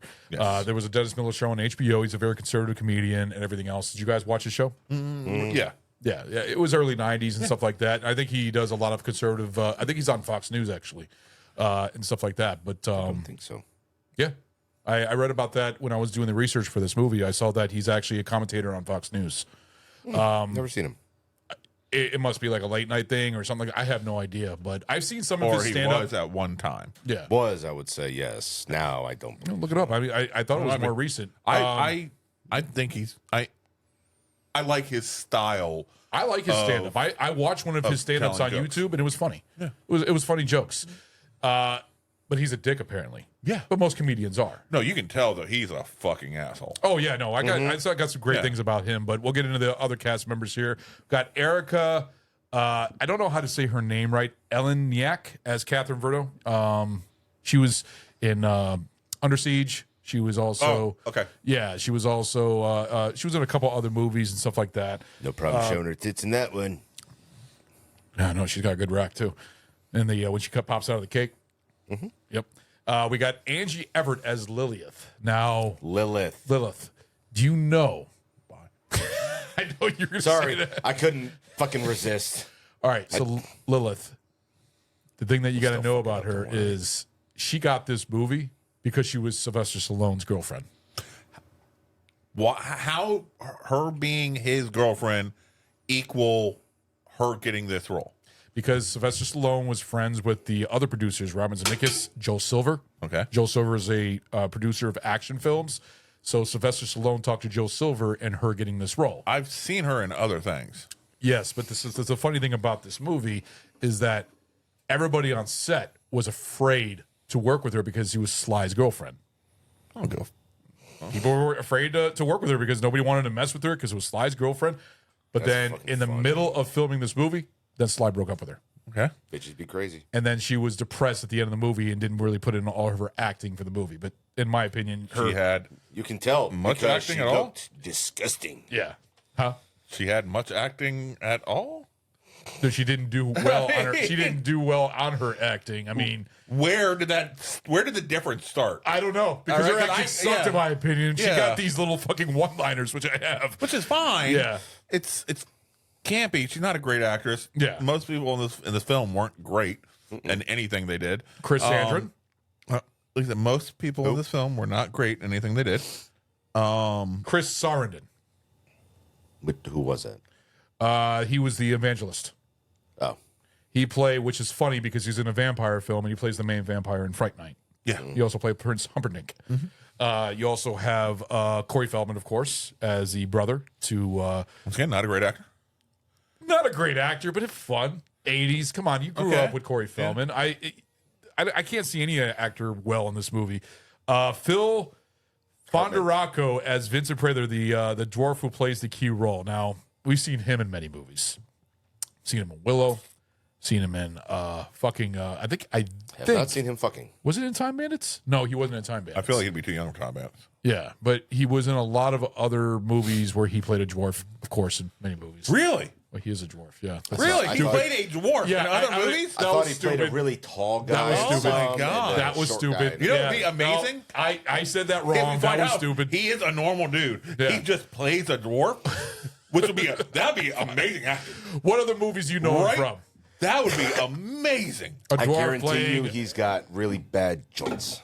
Oh, hell yes. What are the movies you think yeah. you've seen him in that, other than Land of the Dead? He's been in a lot of movies. He was in Willow. He was in Land of the Dead. But there was other movies he was in. I just can't recall what they were. And then we have Aubrey Morris as McCluck, the mortician. Which do you know who he's from? The Shining. Yeah. Ghouls. He was in Ghouls Ghouls? and Ghouls 2. Ghoulies. Ghoulies. I call him Troll. Troll. Where was he in Troll? Was he one of the trolls? I'm guessing. Gat. Garbage Pail Kids. Yep. Which one? I don't know which one he was. Does it say which one he was in? 87. Yeah. No, I know. It's just one of the Garbage Pail Kids. There was like the Croc dude. There was the one that... I don't know which one he was in. I don't know which one he was. That is funny. Apparently, he was in a Mary Kate and Ashley movie. It was Greaser Greg. Yeah. I don't know who the fuck that is. Oh, that was the one. The Greaser Greg was the one in the leather jacket. Yeah. Yeah. I know okay. exactly. Yep. It's a fun, stupid Evil movie. Bong. Never heard of it. Doll Man versus Demonic Toys. Yep. Never seen. So a lot of like B And movies. Demonic Toys. Yeah, he was a lot of B movies. He was an Evil Bong. Yeah. You've got to be kidding me. Yeah. A lot of B movies. The Dungeon Master. Never heard of that. Really? Nope. Wow. Never heard of that one. Adam's Family Reunion. He might Black have played. Cauldron. Land of the Dead. Yeah, he was in Land of the Dead. I know Kiss him of from the that. Vampire. Sweet Jane. The Polar Express. Last Action Hero. Where was he in Return of Last the Action Jedi. Hero? He was one of the Ewoks. Something Wicked This Way Comes. That's an old movie from I'm gonna Disney. get you, sucker. Yeah. I remember That's in a that good one. Yeah. That one's stupid. spoof movie of the black What? exploitation movies. Trying to think. He was in Nerds of a Feather. Never heard of it. Neither have I. It's a great title. Nerds of the Feather. Nerds of a All Feather. get together. Instead of Birds of a Feather. Yeah, Nerds Nerds of a of Feather. Together. That's great. That's definitely you. I think we got what he was in basically. And then we also have other actor to be in this movie. We also have oh no, that's it. Phil, and then Aubrey Morris is the mortician, which Aubrey Morris was, you know who he is in Clockwork Orange, right? The mortician that, you know, plays with that fat woman and enjoys this. Who is in Clockwork Orange? Wasn't he the teacher? The lawyer? That grabbed his nuts lawyer, yeah. When he fell down on the back of the bed and grabbed. That was him right there. Yep. I mean, he's in a lot of movies. He's in a lot of Les Stanley Kubrick movies. Well, you found something shocking? He was Troll. That was him. Really? Yeah. That's fucking The crazy. main Troll. Yeah. The first one's okay. It's a stupid movie, but it's okay. Ah, shit. Where'd my shit go? Okay. All right, so crazy shit about this movie. Dennis Miller. So Dennis Miller was very hard to work with on set. Not surprising. Nobody liked working with him. He did not care about this movie whatsoever. It was just a paycheck for him. And when he was told about acting in this movie, he said this is not his thing. He doesn't do acting. He does stand-up. Nobody liked working with on him set, and the point where he actually changed crucial lines in the script, crucial to the plot. So he would ad-lib a lot of his stuff. When you're watching the movie, you could see that he's doing like his little comedy here and there, where he's just saying random stuff, but he changes it, which is something that he was supposed to say that was actually crucial to the plot. And a lot of people did not like working with him because he was like, you're fucking everything up. He didn't give a flying fuck. And when this movie came out, he told people, it's a waste of time. It's vampires, TNA, tits and ass. That's all it is. He did not care. Was he lying about? No, he wasn't. All right, then. But if you're in a movie, And wouldn't you promote yourself for it? What could have been crucial to this plot that he did not deliver to us? Was there anything you didn't understand about this plot? No. You're like, man, they should have No, really but I'm sure explained there this. was better writing, but he kind of messed with it and made his own thing. You could tell that his comedy was all everybody throughout. else's writing was so much better, right? It actually wasn't good writing. Exactly. It's a very That's easy... why I don't think the writing or anything was that important. He was just like, this is not good. Fuck it. I'm gonna ad lib and have some fun. So All you right, think and it's try to make it okay? better. So you think it's okay what he did, but do you think it was okay for him to be a dick on set? No, definitely not. That's the thing. That's on Nobody purpose. liked working with him because he didn't care. You know, he said his own jokes and everything else, and people were like, "What the fuck? That's not what my line is." Corey Feldman tried to work with him, and he was like, "Nah, kid, you go do your own thing. I do my own thing. I do this by myself. I don't need to." Because he said, "Hey, let's go." Corey Feldman actually went to him and said, "Hey, let's go to in the trailer and talk about our lines and go through this." And he said, "Nah, I'm not, kid. I'm fine with this." Yeah, because they had so many scenes together that he they did the would've same really- thing about his sister. How he wanted to go hang out with what's her name, the girl that played like the Christian was originally supposed to be a stripper, but the actress wanted to be a professional actress, and she said she didn't want to do that, so she wanted to be a born again Christian. So that's why they changed that whole story to the plot. She was originally supposed to be a stripper. Okay, I'm just trying to figure out then how would she have had any Key with the connection? evangelist and all that Yeah. stuff. I have no idea. All I know is that the originals, they had to change the complete story with the evangelist and everything else. She was originally supposed to be a stripper. Yeah, it's because she was so important that they changed the entire fucking movie. She wanted to be a serious actor, but then she was in other movies. They cared enough to change the entire movie. Yeah, I don't know. Like I said, there all was this a stuff lot coming of out, issues. It doesn't sound like people cared that much. They're like, fuck, They fine. didn't. I don't care. Yeah, they didn't It care. ain't that big of a deal. It's a shitty fucking movie. It's a TNA movie. That's all it is. Yeah. And It's then not meant to be serious. And then the whole thing about Angie's the girlfriend to Sly, you know. She was married to Joe Pesci. You know that? No. Yep. For how long? 6 years. You know that Joe Pesci did rap albums? I could see that. He did. He still has. I could totally see he that. did rap albums. Did you give him a fire crotch? No. Especially after Sly or before Sly. This was after. This was after Sly? Yeah. So Joe Pesci had Sly sloppy seconds. Jesus Christ. Yeah. Wow. So wait a minute, Pesci was before Sly? For fuck's sakes, Ron. No, I missed that because Yes, you fucking did. and then Sly was. I said Pesci had Sly sloppy seconds. I know, I missed How what you does said. that mean Pesci was before Sly? And I even said Yeah, I just they were married for 6 years. they were married for 6 years, then Sly, then who else after that? 8 years. 8 years. I'm sorry. Then who else after that? No. Sly, then Pesci. Okay, Yes. All right. And some other people in between. so she's been all over the place. Not really. She's gotten around. She's a model. Because she had more than two fucking partners? She's had a couple of other people. That's about 1, 2, 3, 4. Oh my gosh. She's a whore now. That's Hollywood.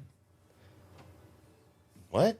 That's Hollywood. That's most couples go through a lot. I mean, there's a lot of divorce in Hollywood where There a is, couple does not yes. last, and then it goes to another one. You know, Brad Pitt and Angelina Jolie. That was doomed from the Brad Pitt and what's Jennifer Aniston, I Was believe. it 4 marriages or just 4? She wasn't married to Sylvester Yeah. Stallone. I think it was just boyfriend and girlfriend because he was broke up with her. married to one for a year, and then married to another for 4 years. So she's had 3 husbands. I don't know if if they were married or just dating. Okay. So Oh, I thought you said she was married to Pesci. I may have and I may have been wrong. Oh wait, He definitely said she was. Yeah. I said she was. Yeah. Okay, then I may be wrong. Okay. on that. Yeah, it doesn't say if she was. Okay, married or so- not. Either way, There's 4 major relationships listed. 2 marriages. We'll go 2 marriages, 1 and 2 dating. All right. Okay. And you, in your mind, oh, that's Hollywood, then just going around a lot and everything. No, that's true. Hollywood doesn't last. A lot of couples in Hollywood do not last long. You're not even understanding the problem I have with your premise. What's the problem? That you think 4 relationships, 4 main relationships in an adult's life is an excessive amount. No, I just All said right, that's Hollywood. You're making it sound like, oh, that's Hollywood. They just pass around each other, you know, and everything like that. It is. I'm sorry, but that is four well is known not for- a lot that is at all. very known in Hollywood. 4 is not a lot at all in an adult. So what is it? What fucking is a lot? You're actually making her seem like more of a whore. No, I'm not making her seem like a whore. That's Hollywood. A lot of people don't last in Hollywood. I know, but you're missing. How is that? How is that? How am I telling her she's a whore? You're missing what you said earlier. Okay, well, you're I go saying back it- on what I said Yeah. about that. There you go. I still feel like it's a Hollywood thing. To only have 4 fucking relationships as a grown ass adult, that is not a fucking. She's 2 marriages. 2 marriages. 2 marriages. Okay, well then I'm wrong. Okay, it's not a big deal. I feel because in Hollywood, a lot of actors and actresses go through a relationship. a lot do. 2 or 3 years, and then they get They do. divorced. Yeah. and then they move on and Or find another get person. married for 6 months and whatever. Yeah. And yeah. Like Ben A lot Affleck do, and but J-Lo. also a lot don't. All right. You got how long was Kurt Russell and what's her name? Fucking married. Goldie Hawn. Yeah, Goldie they're Hawn. married for fucking ever. All right. They're not married. Well, they were partners forever. They've never been married. Yeah, No. but They've had kids together. cohabitated. but they were partners forever, and I don't believe they're partners anymore. Yeah. No, I think they are actually. I thought they separated. They're back together. They got back together? Yeah, they were even in that fucking Santa movie, the sequel to the where she played the. Yeah, but I Santa. thought they had separated. I didn't know they got No, back together. They were did. never married. They did, but they got back together. Yeah. When you're with your partner for That fucking long? 15 years, whatever, I'm sorry, you're married. You're married in my mind. But they're No, not legally married. yes. No, it depends on Really? what state. Depends on what No, state. you're right. You're right. Yeah, Depending on how's what that- state. how- Depending on what Common law state, marriage Common is a law thing. marriage is, Yeah. I think, 10 years. 7 in some states. Yeah. California. I don't know in California if they recognize. know that was like a number. Virginia So if you're- used to recognize common law. They no longer recognize common law. But Yeah. if you come from a state that did recognize common law, they will recognize common law. Interesting. I had no idea. Yeah, but it's once you spend an excessive amount of time, multiple years with your partner, whether you've officially gotten married or not. Yeah. Yeah. You're married. Yeah. All right. You're By law. even if it's not by law, you're still, in my mind, you're basically married. All right. If you're making all your major decisions together, you're treating each other, you're raising kids together, you are doing everything. So you are married in everything except for by name. Okay. Gotcha. All right. Gotcha. It's so I'll refer to them as husband or married or husband and wife or whatever, even though they might not be, like in this case, Kurt Russell. Partners. I mean, or you can go ahead and call it partners. Yeah. Basically. So, but there's multiple marriages. Freaking our boy Wolverine. All Hugh right. Jackman. Hugh Jackman. No, he divorced his wife. Yeah, just recently though, but they were together for a long fucking They were time. married. Yes, for a long fucking time. Yeah. All right. So don't say it's just a common trope in it's a Hollywood. common trope in. But there in are some, there are It's a Hollywood common trope in America. Yeah, but I think when you're Most on the front marriages, page of over 50% of marriages fail the first time. All right, and as the amount of marriages are getting less and less frequent as they happen. Yes, now. but Hollywood All right? relationships are known not always to last. They're that- just publicized a lot more. Maybe that's why. Yeah, because they're in the center of attention. All Yeah, right, because they're always on the fucking. I've had numerous relationships that lasted a night, that lasted years. Oh, no, all I right, have too. everything in between. Yeah. Okay, but it's not out there publicized. Right. Yeah. Okay, so just to say it's a Hollywood thing, it's not a Hollywood thing. Yeah. All right. It's, All right. It's a It's people just thing. more commonly seen. Yeah. It's just more commonly seen in Hollywood. And the fact that she only has 4 major relationships, that's actually really fucking low. I mean, one of them All right. can't really count because she was married to the person for a year or less. Yeah. 12 And how long months was less. she with Stallone? That I don't know. I mean, all I know is that she was with her when they when they were doing the movie, and then halfway through the movie, he broke up with her, and then she got depressed. So, and then She feels like she was in Playboy. I don't know. I think she was. She just feels like She was. Right? She didn't get naked in Penthouse that. or something. She didn't get naked in this movie. That's the thing. She's a model. I don't think she needed She was just to. a model. I mean, not all models get naked. No, but she feels like somebody that I've seen in like Playboy or Penthouse back in the She early 90s. does. What do you think of her lines though? The lines she said, like "eat your heart out" or "care for a little deep throat." Yeah, it was corny. It was meant to be exactly what it was. February 2000. She was a Playboy. There you go. There you go. She was ranked number 98 on the FHM 100 Sexiest Women. I remember in FHM. 2003. Yes. And she's still. I remember FHM and Maxim. Yeah. Yep. Yep. She still looks good too because in the documentary that came out maybe like 4 or 5 years, she looks good for her age. She's a hot actress. She does look good. Yeah. She's very pretty. And would you guys actually? It was a question I was going to ask you guys. Would you fuck her? Yep. As Lilith? No. Oh wait, are we talking about Lilith? Or, No, definitely not. Or herself? As herself. You As wouldn't- herself, yes. Yes. Oh, you don't like Lilith? Huh? I don't. She was only with shit ripped out. Stallone. No. I'm sorry, she is not worth that to me. All right. They were only Stallone and her were only together a few months. Yeah, it was during the making of the film, and I think the filming of the movie was probably like a couple months. So he was probably they were a fresh boyfriend or girlfriend when they started filming. So he was knocking the bottom out, and he's like, "Hey, cast her, okay, buddy," and he got what he wanted. Yep. Bye. So what did you think of the opening sequence with the Mummy and the Crypt Keeper? With so during my rewatches, I rewatched. You thought that was part of the Demon Night? No, yeah, but I rewatched this before I rewatched Demon Night. Oh, you did it in a different sequence? Yeah. Okay. Just because I had seen Which Bordello is funny because the a keys lot in the less beginning of the often movie than I had seen. Yeah, and so then I saw Sadler, as the Mummy. I'm like, huh. Yeah. I mean, you could see it right there. And then I watched Demon Night. I'm like, okay, that's cool. They did like a little, nod to connect to the first film. And, all right, that's cool.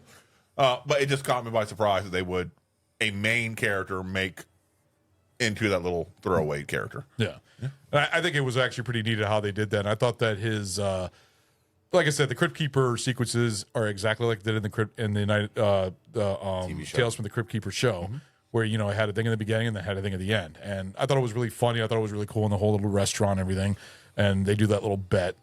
It's funny, and the Crypt Keeper has his little one-liners that he does, and it's great. Did you all think it was a funny sequence? That was fine. Before it launches into the movie? I think it was a little long. Just a little long. It probably could have thought it saved was like 20 perfect. seconds. Really? It I was thought just it was great. a little long. Okay. I think it fit the I thought time the frame first- for what I guess the Tales from the Crypt show was and how it started. Usually about 2 or 3 minutes. Yeah. I thought that the first sequence was actually overlong. When they were traveling through the jungle before they get over to get the coffin of Lilith. Yeah, I mean, I thought that was a little overlong. It could have been a little bit shorter. but they really had to show a dwarf riding a fucking horse, and that had to be led by somebody else. Why do you think they casted him in that role? What was the whole point of that? Ride the horse by himself, which was amazing. All right, all right, we're gonna have They these couldn't- horses. they couldn't They're gonna be find a awesome, mini horse but we're for 'em. still gonna have to walk. Yes. we have horses, but we're still gonna have to walk because he can only go at such pace because we have to lead him. All right. Because he cannot control the horse at all. All right, then you get little legs, and then you get to Corey Feldman and the whole ordeal about going to the Bordello, talking to that drunk dude, the one that was like talking really strange and everything else. Do you like sex? The way that he was talking. And then they finally go to the. He reminded me a lot of Renfield. I could see that. You know what he actually reminded me more of? Bugman from Men in Black. The main bad guy? No, the main bad guy from Men in Black. The first one, the bug that takes on the Edgar form. Yeah. All right. Vincent. Just I'm looking for a guy. Yeah. Just that very rough, herky jerky speaking and Yeah, but his was like, you like sex? It's just like. I don't think he had a lisp like that. Almost. I don't think. Do you like sex? Like that? Yeah, it sounds a little bit more like it. Okay, I thought he had a lisp. I do. It sounded like he had Thank a you for lisp. asking. I know That you is have a so lisp. sweet of him to ask you. It is. You're welcome. Sorry, you have a Are lisp. you offering? No. Good. I like it when I have to take it. No, but Very fighting them. rapey. what did y'all think of when they first go into the coffin and they're about thinking that they're going to be set on fire, and then they go down this whole little slide and walk into this whole room, the whole bordello of naked women and the three-titted women, just like in Total Recall. Man, that's a great, No, awesome. three nipple. Yeah. Yeah. Three nipple, not three tits. But Oh, that's right. Yeah. all right, so Which actually, that was Corey Feldman and her actually started dating while they were doing the movie. if The girl with the three tits. The three There nipples. were no three tits. Three nipples. Correction. There you go. if you're being told to hop into a casket that you see fire, and so you're like, oh, this is gonna fucking burn me up, and shit like that. Would you and do a it? dude pulls a gun on you. Are you hopping in the casket, or are you saying, fuck that? I know if I hop in the casket, I'm dead. I am I'll be stuck and being burned to death. I'd rather if I take fight the dude, maybe I'll fucking live. I'm whooping ass. Exactly. I'd rather take the gun or whoop Exactly, they ass fucking because I'm bitched claustrophobic. out and just hopped right into that casket to, as far as they knew and believed, to be burned to death. All right, that was a bitch move. I Fuck couldn't them. do it. I couldn't do it. I'd fight the guy or take the gun away from him. You're claustrophobic, also. Exactly. Yeah. That I don't even know how the hell I can do that. I'd rather just walk down the tunnel or something like that and just. Oh, you can't. I don't think you fire. can walk down there. You could crawl. Yeah, you could. Yeah, but you'd be crawling get a through little fire. warm. It'd be a little warm. It's gonna be just a tad. Yeah. You might just get a little bit of fire on your So I'm jeans. assuming that metal heats up quite a lot. So Well, you get burned hands and you got girls down at the bottom to take care of you when you get back. So yeah, that you won't be able to fucking touch. It's because your fucking hands are burned. you got a point. All right. Jesus Christ. Oh, but all that scene all together. I mean, what'd you think of it? And oh my god, your beard would catch fire. It'd be so fucking stinky. Burnt hair. It smells bad. It's the worst. Yeah, it is. Oh, none of them bitches would want you. Oh, you'd be all burned up. Fucking weird. They're just gonna take pity on you and rip your beard. fucking That's all heart the out. straggly shit. And yeah, that would suck so bad. They're gonna eat your heart and say, Yeah, they're whores. You pay them money. So they'll- Exactly. Like, They're oh, whores. it's too sugary. Yeah, but they're whores. You'll pay them money. They'll do anything you want. So it doesn't really matter. They don't care how much. Oh, you weren't well paying smell. them. No, you paid them with your life, but you didn't pay them. Or you get deep throated by Lilith. And you pay them with your Literally. car. That was a smart idea of them selling the cars It was. for money. That was a good idea. Yeah. I was like, that's good. That's good. See, and it shows that Versus what they did, Good like Dust of versus Dawn, evil. and Dust of Dawn. Oh, they just throw them in the fucking canyon in the giant back? pit. Yeah, fucking cars. You're like, no, we're gonna make money, all right, and give it to the poor. Do you think it would have been better if Corey Feldman had his other Not been in it? Yes. No, the other dude being the other Corey. Corey Haynes, yeah. I think that would have been cool to see. Them I think that two would have together. made that a lot better. I'm really surprised that they didn't get Corey Haim because he was still alive at the time. Was he? Yeah, I don't know. I don't know when he died. remember he was in Snatch, not Snatch. Crank. What? I was gonna say he wasn't in. Yeah, He was in Crank, okay. When the crank? yeah, came out, but I they don't had a remember. falling out. like 2003, 2002. Okay, yeah, okay. Did they have a fallout? They major, yeah. Well, no. I mean, he thinks that he was. He said that he was raped by, what's his name? Michael Jackson. No, the dude P. from Diddy. no, could have been. Neither one of them was Major like P. League. Diddy. Major League. Oh, yeah. Charlie Sheen? Yes. Yeah, that's what they claimed. And when filming Lucas. Corey Feldman. Corey Feldman actually did a whole little thing where he did an interview. That's a good movie. And he said That's a that. good movie. Well, they said that he raped Corey Haim. Yeah, for that quality of movie, it might have been worth it. The fuck? Wow. Really? Fuck. Holy fuck, man. Some jokes I have to make, even though I know they're so wrong. That is wrong. Oh, whew. But it felt like a really good joke. It really did. That's a countdown See sequence. if anybody else is I laughing felt after like that. a good joke. I don't know. Nobody's watching, so don't matter. We got one person, but that's probably Adam. Yeah. Yeah, we're gonna be live on YouTube. It was a good film. We're giving up on Twitch. The little redhead bitch. Yeah, it was a good film. Good joke. Anyways, so what did you all think of Dennis? That was perfect. What do you think of Dennis Miller, him being the detective, the way that he talked to the chick and everything else, and how he was with his comedy, especially when he was at the pool table arguing with the dude? I know. What did you think of it? You think he was? I like this film. You think he was good for this role? I think he was fine. I think he fit. Did you laugh at any of his jokes, or I just like the way I smiled. I felt like he was wasn't annoying. laughing I don't think I was laughing That anywhere was his in the whole movie. point. Yeah. No, it really was. I think that because he was supposed to be like almost he's like sleazy, the hero? but he's sleazy, but he's not like overly sleazy. Yeah. You know, up until the end. Yeah. But like he's a PI without a PI license. Yeah. Which he's right, it's just a piece of paper.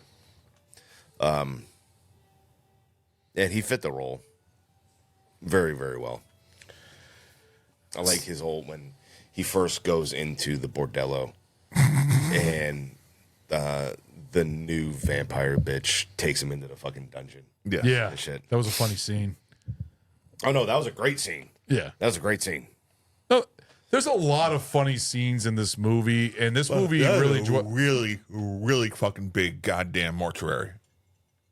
To Oh, have really? all that hidden in the back area. that was in the basement. Basement. Yeah, that basement had to have been massive. Very. Yeah, I mean, then it went there's a even lot of lower. houses Yeah. with big basements. Not like that. That shit is ridiculous. Oh, you're talking about where it's got That's- like rooms going up into other rooms and everything Yeah, else. you got to figure the amount of feet that feet down it went. Yeah. You know.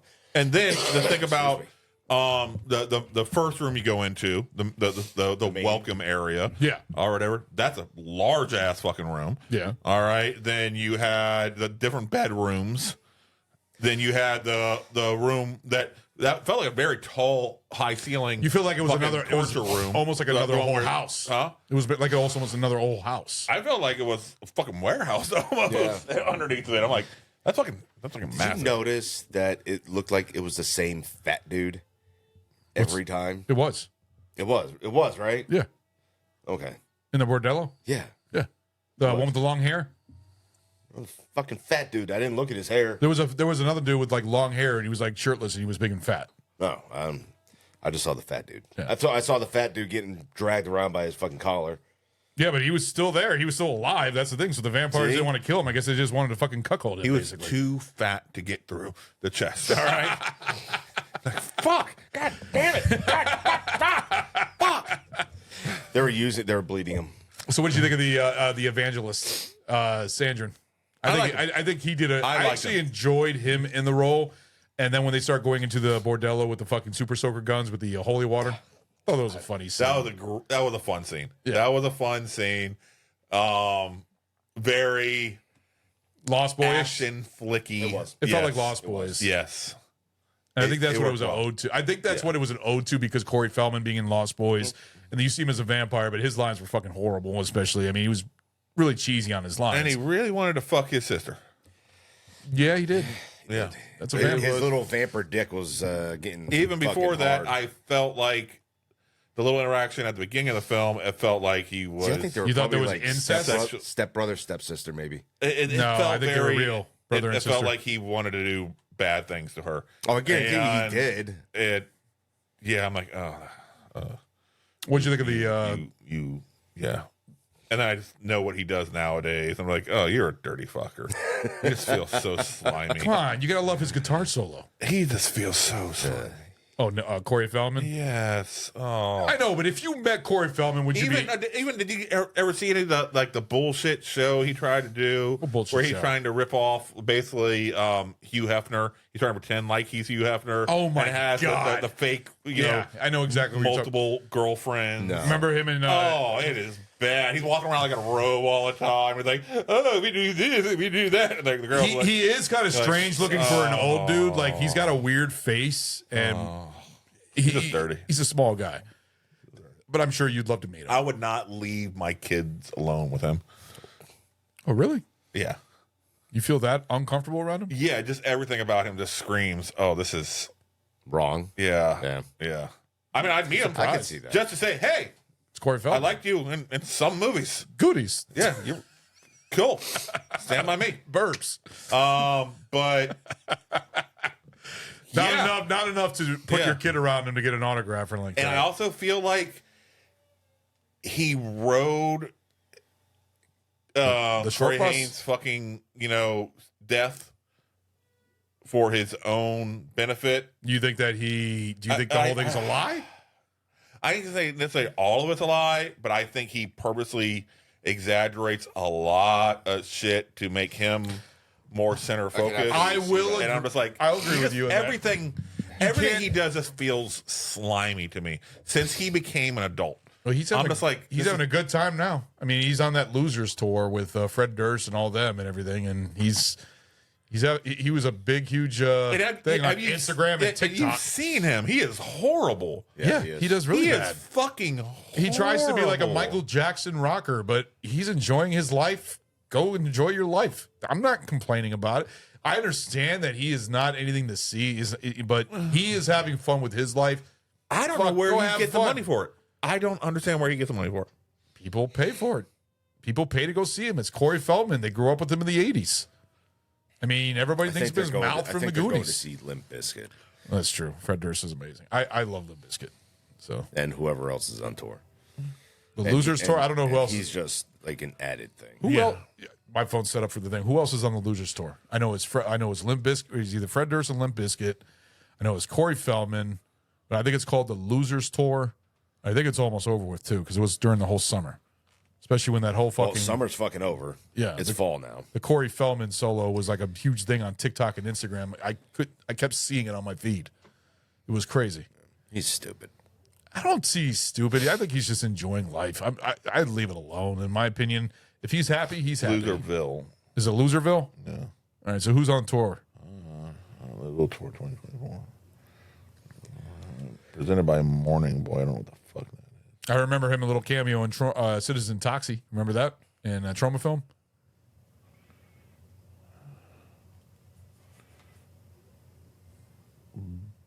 Bones. I don't even know what that is.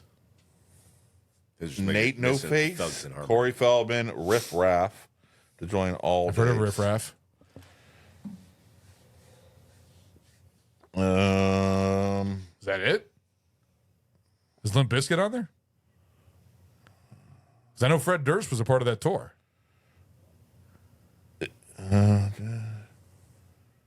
Yeah, I guess they're the headliners, and then Bones with Eddie Baker and Xavier Wolf, Nate No Face, and Corey Feldman will perform, and the legendary Riff Raff will host and MC each night. So yeah, the only real one is Limp Bizkit. Which I don't find them losers. Yeah, little no names. I'm sure some people know them and are fans of some of these people. So Limp Bizkit is the headliner, though. Yeah, and it looks like Bones is like the number 2. Nate No Face is the number 3. Corey Feldman is the last. It is like, hey, people are out there watching him play. So I don't think anybody. He can't sing. I don't think anybody is paying to see him. They're him. paying to see Limp Bizkit. Yeah, they're like, we're going to go see Limp Bizkit and also Corey Feldman. Okay. Yeah. He goes on when like maybe 4 people in the audience have arrived so far. Yeah. And that's it. Nobody else is showing up yet. That's him opening up. Yeah. People are still fucking parking in the lot when he goes on. All right. All right. Well, and I wouldn't be surprised if he's paying Fred Durst to do it. Well, Fred Durst, I remember, stands by his little guitar solo because I remember he made a whole thing about it and it was on TikTok. It was all over the place. It was on my feed for over a fucking week where it just kept him doing that little solo, which sounded like shit. He was trying to be like a Jimi Hendrix type of solo, and it was just him moving strings. That's all it wasn't doing, really. Isn't that what playing guitar is? Yeah, but he wasn't doing a tune. I mean, you are moving strings. He wasn't doing a tune. Okay. It was just like, it was all over the place. I don't think they told him he needs to like play a tune. Yeah, I don't know. Because they have a Figured thing a called guitar solo would auto-tune. be something like What's that. They have a thing called auto-tune. I'm sorry. We're thinking thing tune. All right, so what is your favorite scene in this movie? Like, what part gave you? What part gave you a good time? The holy water fight scene. Oh, the end, the Lost Boys type of follow up. Yeah, it was just made me smile. This felt like that was the scene that actually felt like people were having fun. Yeah, right there. It seemed like Dennis Miller was having fun. He was smiling when he was just shooting people and everything else. What with did the you water. Oh yeah. Super soakers are always great, man. I think we all own super soakers. when we were Way kids. more water than either one of those guns held. Absolutely, especially the little pistol. And barely any pumping. Yeah. There's like 3 pumps. Yeah. That's all he needed. Just like Ron, 3 pump jump. Yeah, right. Yep. Look, But you, Edgar? it's a condition. Okay? The condition is called little bitch syndrome. You're an ass. All right, how about you, Ragnar? I already said mine. Oh, I missed it. What was yours? When he went into the first room with the chick and strapped her to the cage. Yeah. Oh, okay. Yeah, that's right. All right. That was just a fun scene in general. And then it would have been the Super Soaker. Fuck, you know what? I'm gonna have to agree with you because really that scene was the best time. Was the Super Soaker scene when they all were going in there. That is almost like a strong second though. Your scene right there with Dennis Miller, but there was a couple funny scenes with Dennis Miller all together. I like especially the part when he's talking to trying to become the whole detective, but that whole pool table scene with him talking to the guy shooting pool and just annoying the fucking living hell out of him. I enjoyed that scene. That was funny. Yeah, I don't know what scenes he changed, what lines he changed. Throughout the whole movie. You could tell because you could tell that a lot of the dialogue, he was just saying random little things or one-liners that wasn't in the script. Yeah, but and I think it honestly. So I think that's his character. That's Dennis Miller. Yeah. I don't know what his lines were supposed to be in the script. Then. Oh, so you'd have to. What he actually did in the movie really fit his character though, as a smart-ass. As Dennis Miller. Yeah, Yeah. Well, the thing I'm trying to figure out is why they went with Dennis Miller in the first place. I guess they just wanted a comedian. Couldn't get Dennis Leary because he was. So they grabbed the other Dennis, the other white Dennis. That works.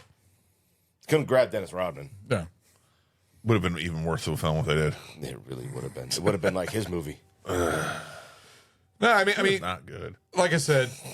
When it comes to Demon Knight, when it comes to Bordello of Blood, there's not much to talk about. There's just the random scenes. It's fun violence, fun little. There's really very little plot to this movie. It's a vampire. The whole little thing where there was a thing about the money and trying to get the business with the evangelist trying to use the money.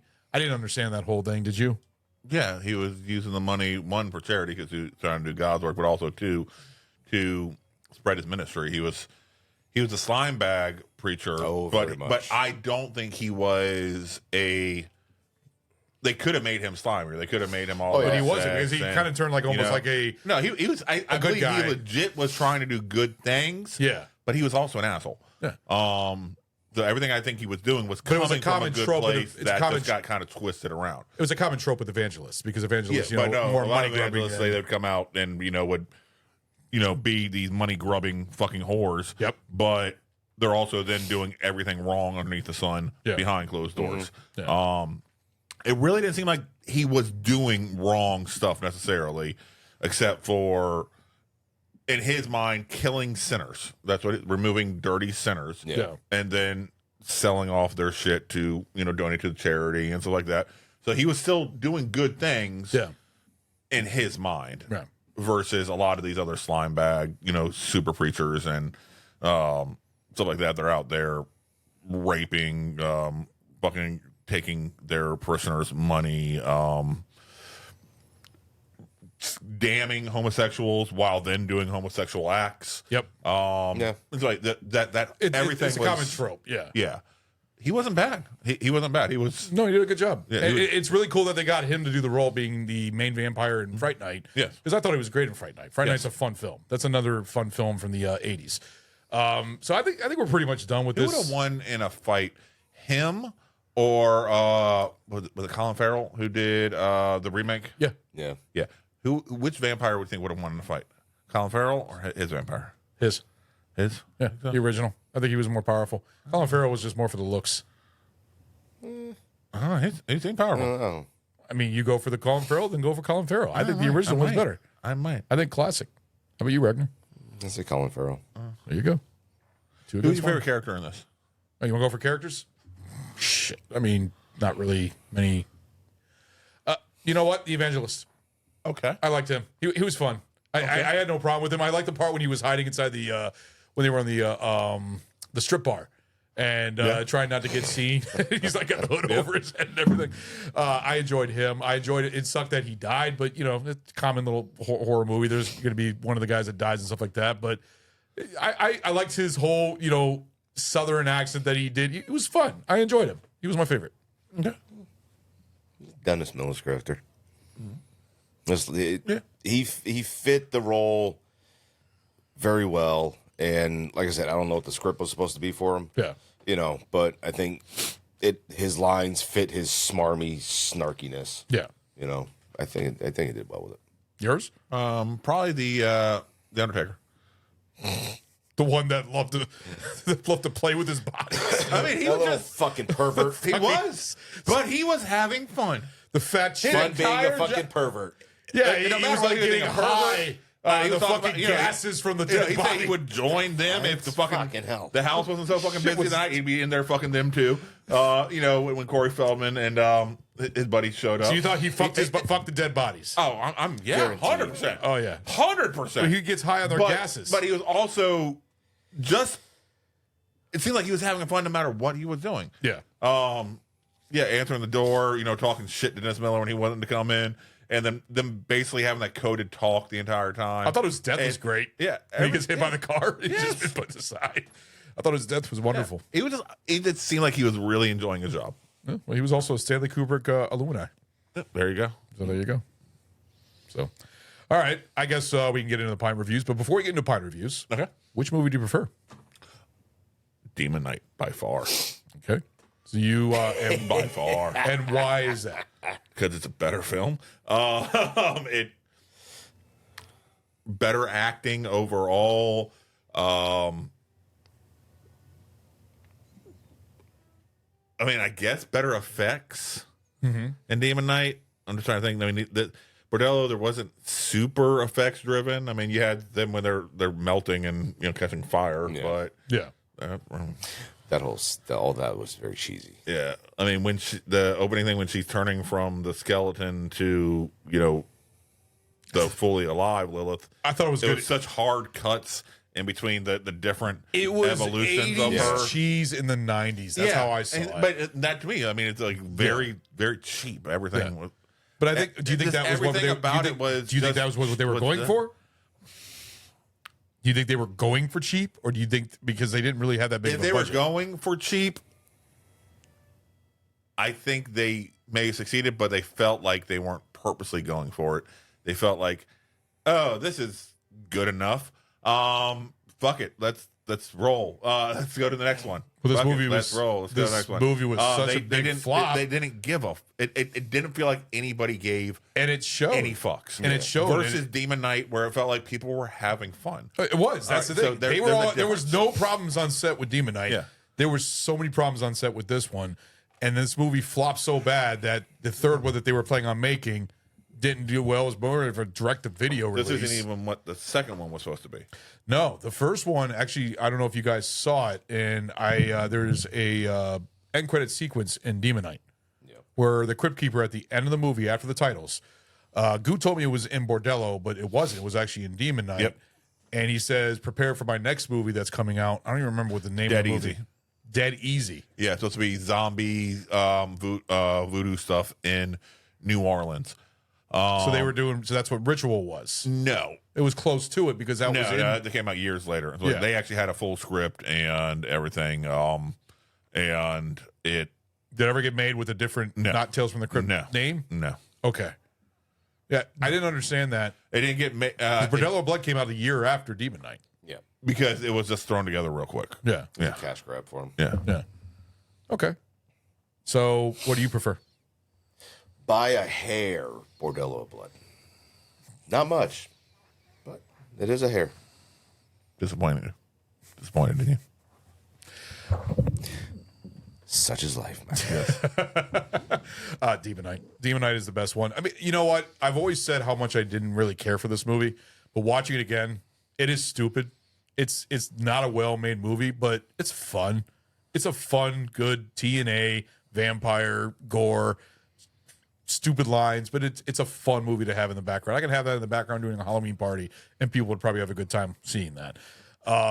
But Demon Knight is by far better. I think it's got a better story. I think Billy Zane really knocked it out of the park, basically stealing the scenery in that movie. And even as actors, I don't even care for Jada Pinkett, and I didn't mind her in the movie. I like Thomas Hayden Church in his little short role that he did. Cordelia, Charles Fletcher, all of them. Demon Knight's better. So I guess we can go into the pint reviews for this. We pretty much talked both about these movies. Like I said, there's not much to talk about. They're horror movies. They're cheesy, but they are good for the Halloween season, in my opinion. These are good for any time of the year, but they're good. It's Tales from the Crypt. When you watch them, it makes you feel like Halloween, especially the scene where he's inside that hotel. You see the Bride of Frankenstein in the background sitting at a table. It's like, this is very Halloween-like. So let's go into our pint reviews. I'm going to let you go first, Stu. 2 and 2. Wow, that is a complete difference from Demon Knight.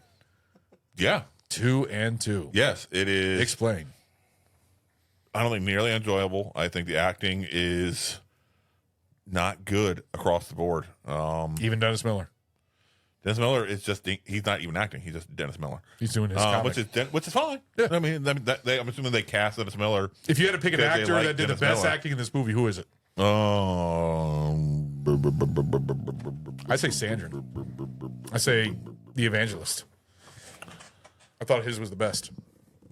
I might have to go the mortuary guy. Really? The Undertaker. I might have to go. Jesus Because Christ. I really don't think that actor wants to fuck corpses, but he made you believe his character wanted to fuck corpses. I think he does. That is some acting. I think you're wrong. That is some fucking acting. All right. All right. So 2-2. Yeah, 2-2. It is Very simple. I mean, yeah, you have in the background people like, okay, yeah, tits and ass and vampires. Yeah. Okay. Okay. But would you watch it again? I did. I did watch it again. No, but would you recommend this movie to watch? Probably not. I'm like, All yeah. right.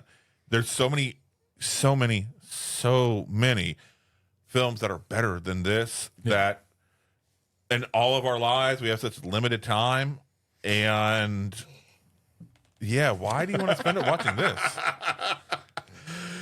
Well, that's completely fine. So 2-2. funny. Ragnar. 3 and 2.5. Same as the other one. Okay. So you're saying they're equal. He says he prefers he- it by cutting hair. Yeah, because I remember you said Demon Knight was 2.5, and then you raised it up to a 3. So you're putting this at 3 and a 2.5 That's also. exactly what I said. Okay. Reasons? I enjoyed it a little bit more. But just tits and ass. That's all it is to it. I thought Demon Knight was just a little bit slower. You thought it was a slower It was storyline? a little bit slower than this one. But Billy Zane made up for it. This one here is a little bit more faster paced, which was fine. Who's more entertaining, Dennis Miller or Billy Zane?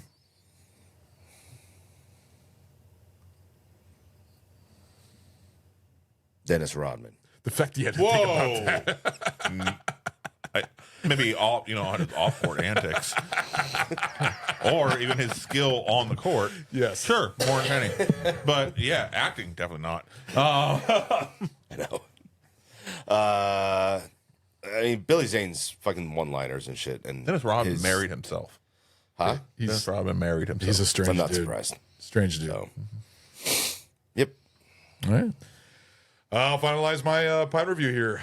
Enjoyment, I would give this a 2.5. 2.5. Critically, a 2. Would I watch it again? Yeah, I'd watch it again. If I'm in a mood to watch cheesy horror movies, I'll watch this. But I'll watch Demon Knight first. Hold on. You're in a mood to watch cheesy horror movies. All right. Reanimator.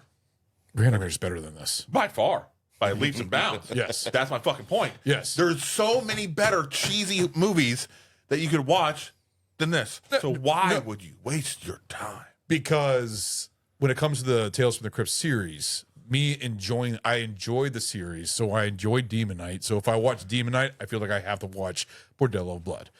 Just like I have to watch Ritual, which that's just kind of like... So which one's better, Ritual or Bordello of Blood? Bordello. You think Bordello is better than Ritual? Yeah. Okay. I didn't know. Garbage. It is. It's a little bit more serious too. It's not as Ritual. Much, there's no garbage. There's no comedy in Ritual. No. It doesn't even feel like a Tales from the Crypt movie. Garbage. Or episode. It is a movie that thinks it's being a really scary horror serious movie. No, it's not. And it's failing. You know what it's trying to cross the line of is The Serpent and the Rose. Yeah. And it's not doing. No, Wes doing it at Craven's all. is better with that one. But I guess I wouldn't recommend this, but I'll still watch it with Demon Knight because it's the double series. It's not really well made. Dennis Miller's got some funny lines here and there, but you can tell that he didn't care about the movie. You can tell that he didn't care to be there. There was a couple times where I felt like he had fun, especially the Super Soaker set like that. He was really looked like he had a good time. But other than that, Corey Feldman looks like he was having a great time. Corey Feldman is just glad to have work, I guess. That was the one thing about the film is he had work, and then he didn't get any work after that because the movie was such a big flop. And he was like, "Yeah, nobody called me after this movie." They weren't really blowing up your phone right before this movie either. No, they weren't. All right, so yeah, don't blame this fucking movie. But I thought blame yourself. I thought Lilith was good to look at. I mean, the TNA is always great. I mean, it's vampires.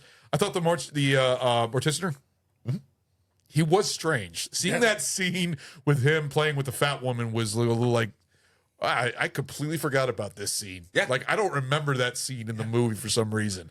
And just you pushing want on to the block it girls, out. like getting high on the fucking gas You fumes. want to block it out. Oh, it But was. that's just how good of an acting job It he was. did. It was good. No, I gotta admit, it was. It was. But when I say it's like, entertaining, no, I wouldn't say I'm that. praying it's an acting job. Jesus Christ. Otherwise, he needs to be arrested. Yeah. Now. So yeah, 2.5, 2. It's Demon Knight is by far my preference. I think Demon Knight is the best out of the series. Ritual is way at the bottom. But then the series also is outstanding. Series is fun. A lot of great episodes. And I'm going to ask you, I know you said that you can't remember an episode. Not to save my fucking life, probably. Can't remember an episode that you loved. It's been over 2 decades. Okay, well, Ragnar, what was Okay. yours? Your favorite Tales from the Crypt episode? Hold on. Where'd it go? Oh, you had it on your phone? I did. Then I fucking lost it. There was so many anthology series. You remember the one when Around Schwarzenegger that directed time. one? He was a guest in the Crypt Keeper's crypt. Yeah, Schwarzenegger. It feels familiar. Yeah. My favorite episode, while you're looking that up, is Split Personality with Joe Pesci. No, that's what it was. Yeah, Split Personality with Joe Pesci when he marries these two twins to the point where he acts like he has a brother. He puts a ponytail on him, and the twins cut him in half with a chainsaw to the point where they're both in bed with the other half of Joe Pesci on each side. He plays this whole like remember that mobster one. role. He's got the whole mobster language, like him from Goodfellas and stuff like that. I really enjoyed Pesci in that, but Split Personality would be one of my favorites. It's a really fun little Was there episode. one where there was a Siamese twin? Yeah. I don't remember. I remember there was one taking place in Egypt. I remember that was just, there's so many episodes. I mean, it ran like seven seasons. So Yeah. it's a lot. What was yours? What's cooking? With Christopher Reeve? That's a good episode. You remember that one? No. The diner where You don't, they jeez, your memory sucks. For this one, basically, I don't know why. basically the diner was going under, and this guy comes in with a new idea for steaks. Yeah. It's a dude And from it's- Breakfast Club. And it's basically Bender. they're fucking slicing off human flesh that they hang in their fucking meat locker and cook it up and serve it. Yeah. So long pig. Yeah. Okay. And Christopher Reeve was like the guest because it's just the same thing with They a had lot of episodes. celebrities. Yeah, they had a lot of celebrities. Just Miami Vice. Miami Vice also had a lot of celebrities that cameoed as in certain episodes, but in Tales from the Crypt Love it was Boat. the same thing. I didn't watch Love Boat. It had a lot of celebrities. Probably did. It did. 100%. Fantasy Island. Also had a lot of celebrities. Some good celebrities. I mean, at the time. Wasn't that an 80s show though? Or 60s, 70s? 80s, I want to say. Early 80s. Gilligan's Island. Celebrities. Yeah. They had the fucking goddamn, why am I blanking on the name? Globetrotters. Thank you. You knew exactly what I'm fucking talking about. All right. So don't fucking laugh at me for my shit if you get it. Anyways, this, you know what?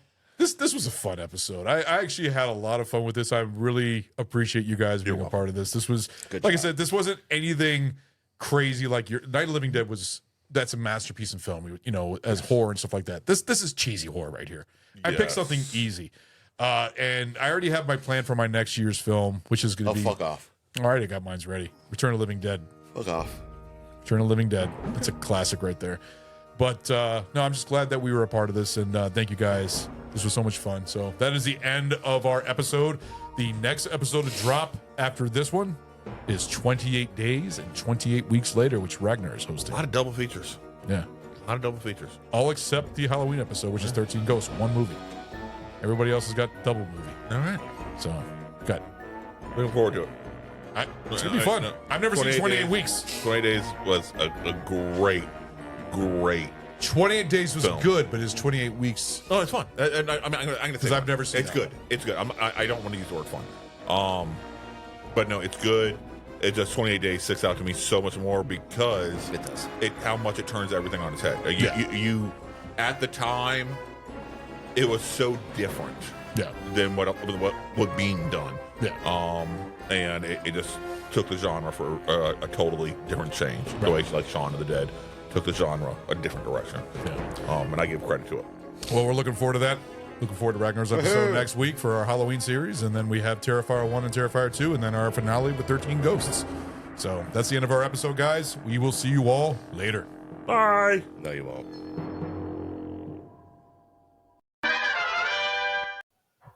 What is up, everybody? We got Goot here. This is the little bonus to our little episode here for Tales from the Crypt, Demon Knight, and Bordello of Blood. Goot wasn't able to make it for the episode, but he's here for our pint reviews, which I'm really excited to hear about. And he also has one drink that he was able to get a hold of because he couldn't find the demon blood drink, so he got the vampire blood drink. So we're going to go ahead and get his review of that drink, and then he will do the pint reviews for both movies and which one he prefers. So, Goot, glad to have you here, buddy. Here's to you, Uncle Willie. Fuck yeah. No, so I went on an adventure. What? I love your get up because it's one of my favorite parts of the movie with Billy Zane. Seriously. Yeah. One of my favorite parts. I wasn't going to shave my beard off. I thought about it, but I was like, nah. Oh, you're going to go with that extreme? Jesus Christ. No. Cosplayer does it best. Well, shit, man, if you had your beard and then you got the bald head, it works perfectly. So there you go. I'm not that extreme. I can't do that. I will never shave off my beard. Fuck that. Unless you get paid for it. Hey, if I got paid $1 million, I will shave off my beard. I will definitely take that in a heartbeat. So you got the Lee's, the Red Passion, I believe it was. Yes. So I went to like 4 different ABC stores in Virginia to find the green bottle, the Apple version of this. Mm-hmm. And so they didn't have it.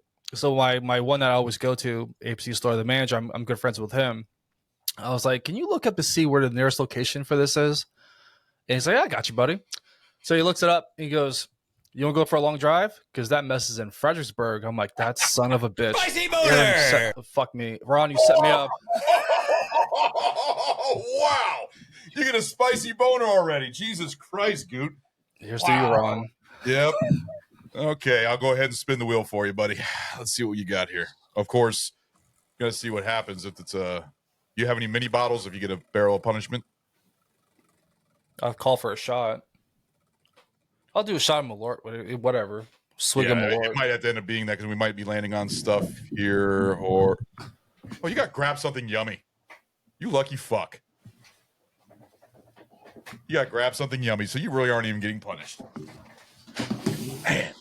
To the bit, to Malort, Well, there you I go. will drink Malort. Oh, you know what? I'll do a shot with you. Give me 1 second. I'll get a shot glass.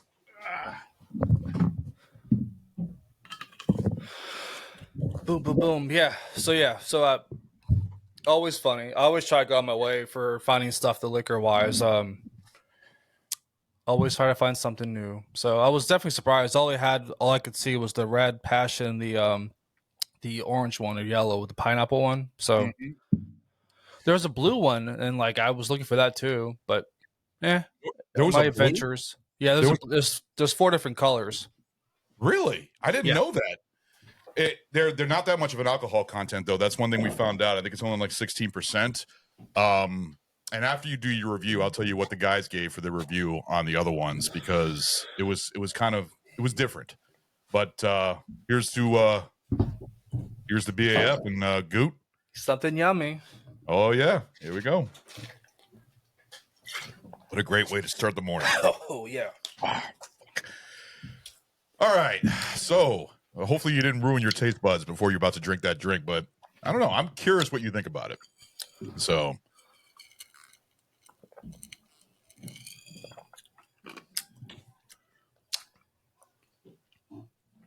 Not bad at all. That's reminds me of like Kool-Aid, but like a little bit. I could taste the alcohol. Mm-hmm. I get that at one point. You get the cranberry taste to it. I get the Kool-Aid taste to it. I only get cranberry. I got a picture like red, like the orange, the fruit punch Kool-Aid. Yeah, it's not bad. See, the thing about that drink is that it's passion fruit. And I think it says passion fruit and cranberry. So that's what it, and when I first drank it, I tasted the cranberry. I tasted a little bit of the bitterness and sourness. I don't know what passion fruit tastes like. I've had passion fruit drinks. It's more of like a strawberry citrus drink or something like that. But what do you think of it? What's your, For you, Burley, I've had lots of passion in my life. It's a funny bit. Actually, I really like that. I could I could down that whole thing. That's dangerous. I could actually mix up different cocktails and just have fun with it. Oh yeah. It's not a 2, but it's definitely, I think, a strong 1.5 for me. 1.5. Okay. All right. Actually, I think you gave it the highest review out of everybody. I think Stu liked it better than the apple. He said that the apple one, because the green one's an apple flavor, and as soon as you smell it, you can smell the apple. Yeah. Ragnar thought it smelled artificial, and they both tasted it. They didn't care for it. I think Stu gave it like a 0, and I think Ragnar gave it like maybe a half a thumb, from what I remember, or maybe a 0. I don't know. I gave it like I think a half or a 1. And then the passion fruit, I gave it the highest review. I think I gave it like a 1 or something like that. But Stu did like that one better, but he only gave it like a half a thumb. Right. So it's very sweet though. It's very sweet. I like sweet drinks, and like I don't know, it's tasty. I definitely drink it again. I'll drink the whole bottle. So it definitely works for the episode, because I went with the green one, and with the light underneath the bottle, it looks exactly like the demon blood. So that got props right there. The passion fruit, they were a little bit antsy on it because they said it looks more of a pinkish color. It doesn't look as much red. So boo. It works. When I saw it in ABC, I saw red and green. I was like, Demon Knight, Bordello, Vampire, and Demon. I mean, it was like fucking perfect. Because I had a fucking hard time trying to find a drink, but it worked out, and it was a success. It looks good for the show, and not as high reviews as I expected, but it's a vodka. It's a French vodka. I mean, that's what it is, and it's hard to find apparently. And now that you told me that there's a blue, what's the other color other than blue? This is just the 4. This like the yellow orange one, or it's more yellow than apple, or passion fruit. So yeah, yellow, green, red, and blue. I wonder what the blues flavor is like. Blue curacao or blue raspberry? Curacao. Probably blue raspberry. Oh, okay. That's weird. Okay. All right. So we got your review for the drink. So Demon Knight was the first one we reviewed. So give your pint reviews of Demon Knight. You want to start there first? Yeah, it's blue passion. It's blue passion. So it's probably raspberry. It's like blue raspberry, most likely. Yeah. Okay. So jumped off right to there. So I mean, so Tales from the Crypt has a special place in my heart. I grew up with this. This is as Stu told in his beautiful, wonderful episode for Night with the Living Dead. Night of the Living Dead. Night of the Living Dead, yeah. He said that's what brought him into horror. And ironically enough, this is what brought me into horror, Tales from the Crypt. I was about 8 years old. I used to always, when the Sunday paper came in, I would be so excited to get the TV guide. To get the little, do you remember the pamphlet you looked through to see what schedule the TV was? Oh yeah, that TV was shows. That's like back then when you see the TV guide on the cash register and stuff like that. You go through it to see what was on. Oh yeah, I remember those. I'd get that. I'd be so excited just to look to see what was scheduling, right? Mm-hmm. And I saw Tales from the Crypt on HBO, and that was a special channel. Like my TV, the TV they had was my dad's room, so I'd pull the switch out and move it to my bedroom secretly. So because I couldn't watch HBO, so oh man, it just blew me away. Just the creative storytelling, I love that they can take a different story and like format it to like, to an hour, 45 minutes to an hour, and like the different creativeness they could play with it. Oh yeah, I was actually going to ask after the pint reviews on what your favorite episode, but you can go right into it because now I'm curious what your favorite episode is. Yeah, so for me, it's the episode with it's called "People Who Live in Brass Hearses." So that one is an iconic episode because it has Bill Paxton in it. It's his death still hurts me. I think about it about once a week. Just about him and like, man, he went away too early. Like I'll never forget where I was. I was in Olive Garden. Then I got the news he died. Like I was devastated. So you have him. I think he died on the surgery table, didn't he? Because he had he was getting like heart surgery, I believe. Yeah, bypass. Yeah, he was only in his 50s, I think. He was young. Yeah, still sucks to this day. But so he's got Bill Paxton's in it, and you have Brad Dourif in there, and those two are like they're both like ex-convicts. Like Billy, who's Billy Zane, or Bill Paxton, he plays Billy. He's ex-convict. He's mentally in his Virgil, who plays Brad Dourif. Yeah, he's mentally challenged. So they go on a plot revenge against an ice cream truck driver. Yes, who sent Billy to prison. I think I remember this episode. So it's just a dark humor. I love it through the storytelling, the snappy one-liners, and just seeing them two together. Yeah. It's just priceless. There's a special cameo with Danny DeVito. Mhm. I love, so it's special. It's just the themes of greed and consequence. It's just so beautifully told, and so it's so Tales from the Crypt, that cheesy campy side to it. Oh yeah, no, I mean that's what I love about Tales from the Crypt. And you remember that episode that Arnold Schwarzenegger directed, where he was a guest with the Crypt Keeper? Yep. I used to watch Tales He's from the so Crypt. young. Also. I fucking love the series. Yeah, dude, there's so many people, so many actors that have been through Tales from the Crypt and everything else. So I believe. Oh, go ahead. So yeah, so to that, like Brad Dourif, at one point you can hear him laugh like Chucky. During the episode, and in the beginning of the episode, Brad Dourif, he's reading a comic book, Jesse James versus Predator. Oh, that makes me so happy. So yeah, in the beginning of the episode, Brad Dourif is reading a comic book, Jesse James versus Predator. Yeah, and Bill Paxton, played in Predator 2. He fights the Predator, dies, but. I love that little in-depth stuff behind it. I love that kind of stuff. Oh yeah, great episodes, and the fact that they made movies out of them is great. Now, I don't know if you knew the information. You know that there's a third movie called Ritual. Yeah. Did you know that From Dusk Till Dawn was actually supposed to be a part of the trilogy? I didn't know that. I was They tried to get Tarantino, but Tarantino wanted too much money, so it didn't work out. But the story. Go ahead. No, that's just it. That's the whole story was going to be a part of that, which is weird because Bordello of Blood also deals with vampires. So I think, and also the whole thing about Dead Easy, which was the end credits, which never came to be. But yeah, From Dusk Till Dawn, man. You think that would be good with the Crypt Keeper in there? I don't know. I like the direction that Tarantino and Rodriguez went with. I'm so happy that they went that way. They get George Clooney, who was mostly a TV and the ER actor. Mm-hmm. I mean, he did such a great job. That movie still holds up and it's still great.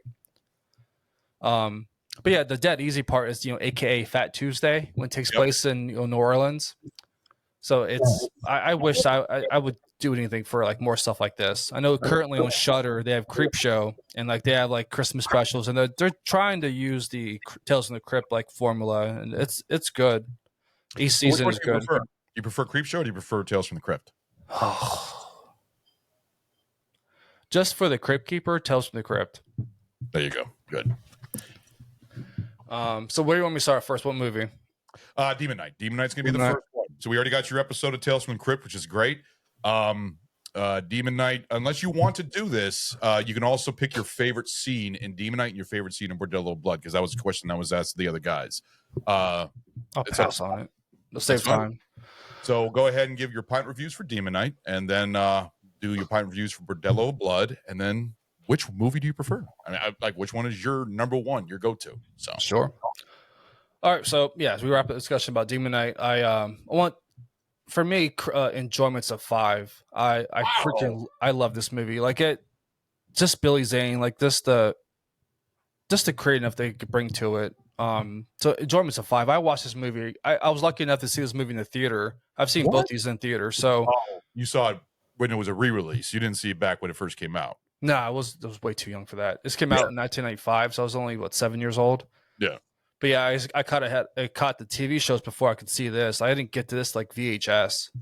But yeah, so yeah, critical is a 3.5. Okay. But the movie without question is it's a thrilling ride, just nonstop entertainment. It grabs you from the first scene. It just pulls you in. Mm-hmm. It promises wild action, gory effects, dark humor, and just the charismatic Billy Zane's character, the Collector. Yes. Just did an amazing job doing that. I mean, whether it's your first time watching this, Demon Knight never fails to entertain. That's what it does. It sucks you in. It knows it's not going to be like some like top notch movie, but it does what it does and delivers it. Yes. Billy Zane steals the show, in my opinion. He just steals the show in the whole fucking movie. I mean, he's so smooth talking. He chews all the scenery around him, uses it so well. I mean, just him, William Sadler. I always love seeing him in a movie. It was cool seeing Jada Pinkett Smith. I know the stuff she's going through in the media right now in her personal life. I knew that Cameron Diaz was considered for the role.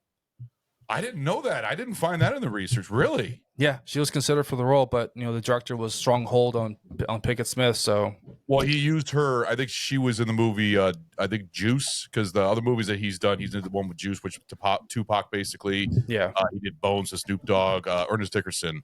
But no, I didn't know about the Cameron Diaz. That would have been interesting. I mean, Jada Pinkett did a good job. She did. I'm not a big fan. She killed it. Yeah, but she was fine. I like the little small like Charles Fletcher. I didn't expect to see him in this movie, the voice of Roger Rabbit. Yeah. It's work, man. It's a paycheck. Yeah. And Thomas Hayden Church, he just came fresh off of Wings. So it was great to see him. And you see where he's gone today now with his acting. So yeah, I love seeing him in George of the Jungle, just seeing that actor. Like I see him as Flash that movie whenever I see him. Completely forgot he was in that. Yeah. He was the villain in George of the Jungle. That's fucking crazy. You see him as an Oscar-winning director or actor for one of my favorite movies of his, Sideways. Yeah, he's amazing in that. And then you see he was in George of the Jungle. I completely forgot he was in that. Good pull. I forgot about that. So yeah, that's always tremendous to see. But I mean, so yeah, for me, Demeanor, it's a wild ride. If you look at it from a critical perspective, it doesn't hold up strongly. It feels thin at time. The lore of the key, the battle between good and evil. There's good. A good basis for a movie. Mm-hmm. But some of the characters, like they play their role, so I mean it works. Yeah.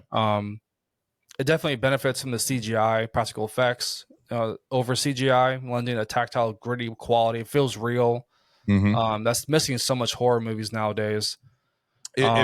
It felt like the 80s type of horror, especially with like the model, like the building exploding and the demons and stuff like that. Yeah, I really like how they went with the look of the demons, because it was more of a 90s look with the tattoos, the earrings, and the long hair and stuff like that.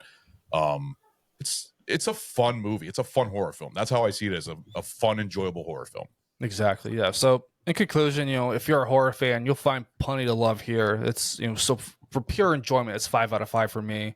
But then critically, you have to acknowledge the film's limitations, which for me breaks down to 3.5. But it's still so enjoyable. It's cheesy, campy, just a perfect blend of horror that I love. Yeah. Just the story taking. Do you think it's Billy Zane's best movie? For me, it's one of his best roles he's done. Okay. This movie got me introduced to him. So yeah. I have a soft spot for the Phantom. I do. I got my son to watch it. He loved it. I'm like, yes, my boy. It's a fun, cheesy movie. Rather hates it. I mean, you said that movie's stupid, but I remember.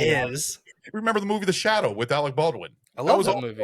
I have the book, the original book. It's like a number 1. Like it's graded like 7.4 out of 10. Yeah. It's on my vault. So I have all of my comic books and like books like that are rare. Mm-hmm. So yeah, the book, the Shadow book, I have that one. Okay. All right. Now I'll go to Bordello of Blood. Now I'm curious what this one is.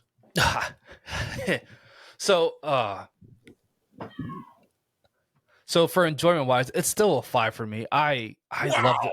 I do love this movie. Like I love the storytelling. It's like my fantasy of like say where if I were the private detective like Dennis Miller was, and like just going this like fun adventure and like finding this funeral home with just vampires in it, lady vampires.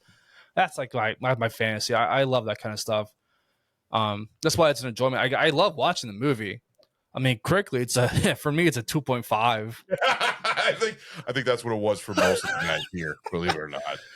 I didn't give it that high of an enjoyment, but I think I gave it like a 2.5, 3.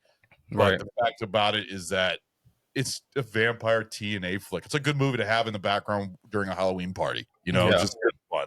So yeah, I mean, it is what it is. I mean, it has, for me, it's the cheesy one-liners, the outrageous gore, just the pure escapist fun. I love that. I mean, just from the first scene, it doesn't take itself so seriously. You have the little midget guy running through the jungle trying to find this vampire. Lily, so that's priceless. It's always good seeing him. I mean, I always pop when I see Chris Sheridan as the head of the church guy, the pastor. It's ironic that he plays a role in a vampire movie when he's the head vampire in Fright Night. So I love that Fright Night movie. Yes, every year I see that in theaters because we're lucky enough to show that every year. So that movie has a special place in my heart. Now, did you know about Lilith and who she was dating at the time? I do not. So during the movie, we had this discussion in the movie. Sylvester Stallone talked to Joel Silver and got her the role because they were dating at the time. Everybody was afraid to work with her or basically talk to her on the set because she was Sly's girlfriend. Then Sly breaks up with her in the middle of filming. Of course. So then she gets all depressed and thinks that her and doesn't put a lot into her acting, but not really that much acting she did in the movie when you think about it. No. I mean, eat your heart out, that kind of weird fucking lines coming from it. But yeah, Sly, because Joel Silver, Robin Zemeckis, Gilbert Adler, who is a director, this was his only movie that he ever directed. He mostly produces horror movies. Yeah. So he only directed this movie, but she's hot to look at. I'm not gonna lie. She's a hot actress. Beautiful woman, yeah. Still beautiful to this day. Oh yeah. So yeah, with that said, the filmmakers clearly lean to the B movie aesthetic to this movie. That's where it shines to me. The practical effects and makeup, I always appreciate the vampires and how they did the special effects and just the practical effects. It always means a lot to me seeing that. That's it. It's just it's a sleazy neon lit world where absurd plot plays out just with reckless abandon. I mean, it's this Corey Feldman, just that it's always fun seeing him in a role like that. Yeah. Was it so yeah, Dennis Miller, obviously you guys talked about him just doing it for a paycheck. I mean, his one-liners though fucking crack me up every time. It's just he is funny. You definitely see it throughout the whole movie because he changed the lines that were crucial for the plot. And all the actors were pissed off. It's like that's not in the script. I know, but he kind of wrote his own thing, but it worked. You could tell he had fun or he didn't have fun. The only scene that you see that he had fun where he's really smiling is when he had the super soaker gun. Yeah. Holy water. Yeah. That was a fun scene, but he was fine. I mean, he's not an actor. He's a stand-up comedian. He even said himself, I don't do acting. So he took it as a paycheck and it worked out. He somehow got the Monday Night Football role up in the color commentary, announcing Monday Night Footballs back in the day somehow. Yeah, and I heard that he's also like a commentator, political commentator on Fox News. He's a conservative comedian. Yeah, so he's dead to me. I don't know. I haven't ever since this that Monday Night stuff. I didn't know what he's doing or what he's up to. Did you ever watch the Dennis Miller Show back on HBO early 90s? Oh, okay.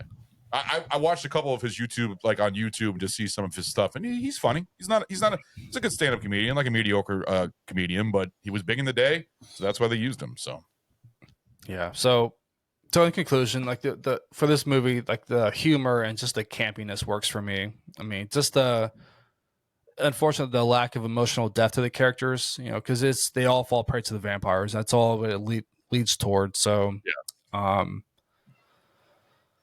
I mean, the dialogue sucks. I mean, the plot sucks. But I mean, overall, I thought it was a good story, at least. Like, they had the elements there for a good movie, but it just didn't work out. It works good. It looked good on paper. So, yeah. So for me, it's pure enjoyment. It's a 5, enjoyment and 2.5 critical. See, I wasn't expecting a 5 for enjoyment, but hey, if that's awesome. I mean, you're a big fan of these type of movies, the cheesy horror movies and stuff like that. I'm glad that you gave it a lower critical. I couldn't see this being a high critical rating, but the fact that you gave it a 5, that's 2 5s on both of them. Now, just a bonus, just not critical enjoyment. What would you give for enjoyment for Ritual? Have you seen Ritual? It's been a long time. Because you can't remember about it, it's bad. It's really bad. I don't really remember it. So yeah, I know I've seen it, but I was trying to think when I last saw it. But yeah, I saw it and I thought, man, I wish the Fat Tuesday movie came out. Yeah, Jennifer Grey's in it, and there are certain areas of the country that they don't put the Crypt Keeper scenes, but the Crypt Keeper scenes that are in it, you can find them on YouTube. Yeah. It's him as a Jamaican puppet. It's a rod puppet. It's not the animatronics. It's very cheaply made. It looks bad. Yeah, I prefer Wes Craven's. Like, when he goes into the whole voodoo stuff, I prefer Wes Craven's Serpent in the Rainbow. Yep, Serpent in the Rainbow, yes. I know Tim Curry's in the movie. He saves the movie for me, but I mean, that's pretty much it. Yeah, it's cheesy, like really, really low grade, like way at the bottom of the barrel horror movie, but it kind of forgot it. Like, nobody even knows about it. It's like kind of forgotten. Yeah. I kind of wish, though, because I remember when M. Night Shyamalan was going to bring back Tales from the Crypt early 2000s or mid 2000s or something like that, and it never came to be. I was really hoping that would come back, but it would be nice to have like a reboot, but still have the voice of John Cassier as the Crypt Keeper and doing the whole thing and bit, but I don't know if that's ever going to happen. So we'll see. I wish they would have remastered the episodes though, because their DVD quality, and I had the DVD set, and I actually doing this review, I almost want to buy the whole set again and watch all of them. Yeah. Because it's just, they're just good, fun little short episodes, basically. Yeah. But would you want to see a reboot? I would, yeah. I would, with Shudder doing their magic with Creepshow and Greg Nicotino and just all the people he's got involved with those episodes. Because they're in like season 4 or 5. Yeah. And like it's incredible, like what they can pull off storytelling wise and the actors they pull. So it's like Tales from the Crypt but current days. So I mean, yeah. I hope they can bring it back, but I mean, it just depends on the directors and stuff like that. But because I'm sure Max would hold it, and I don't know if the budget came along and they had an interest for it. I don't see why not. I mean, hopefully someday they can do a reboot, but I don't know. We'll see what happens. So, which movie do you prefer out of the two? Oh, Demon Knight. There you go. So you, me, Stu agreed on that. Ragnar thought that Bordello of Blood was his number one, which Stu was telling him, I'm extremely disappointed in you. It's his preference. I can see why. It's suck. I guess he had more fun with that one. Even Snow apparently told me that she hated Demon Knight and she liked Bordello of Blood better. And I was like, wow, okay. That's but they are two different movies. When you think about Billy Zane that much. I guess, but the thing about Bordello, that one's more comedy. Demon Knight is comedic in some ways, but a little bit more serious. It's a hero story. Bordello of Blood is just all stupid comedy and fun and stuff like that, just over the top. So there's a huge difference between the two. A lot of people would agree that Demon Knight doesn't really fit into the whole formula of Tales from the Crypt because it's got a little bit more seriousness to it. It's not as comedic. I mean, there is comedic scenes, but it's different from Bordello of Blood. Bordello of Blood almost feels more of like an episode compared to Demon Knight, but a lot of people would disagree or agree to disagree. So but that is the end of our episode. Goot, thank you so much for being a part of this little bonus at the end. Always love you having on the show, man. Looking forward to our next episode dropping next week for 28 days and 28 weeks later. Another 2 movies to review. So this Halloween season's really going crazy with our episodes. And then 1 week after that, your episode, Terrifier 1 and Terrifier 2, which I can't wait to see because a lot of the guys in our podcast have never seen them before. So it's going to be, they're virgins to these movies. So it's going to be interesting. Yeah, can't wait to hear what their thoughts. So thank you, Goop. Thank Appreciate you it for being here. So we're going to go ahead and sign off, and we will see you guys later.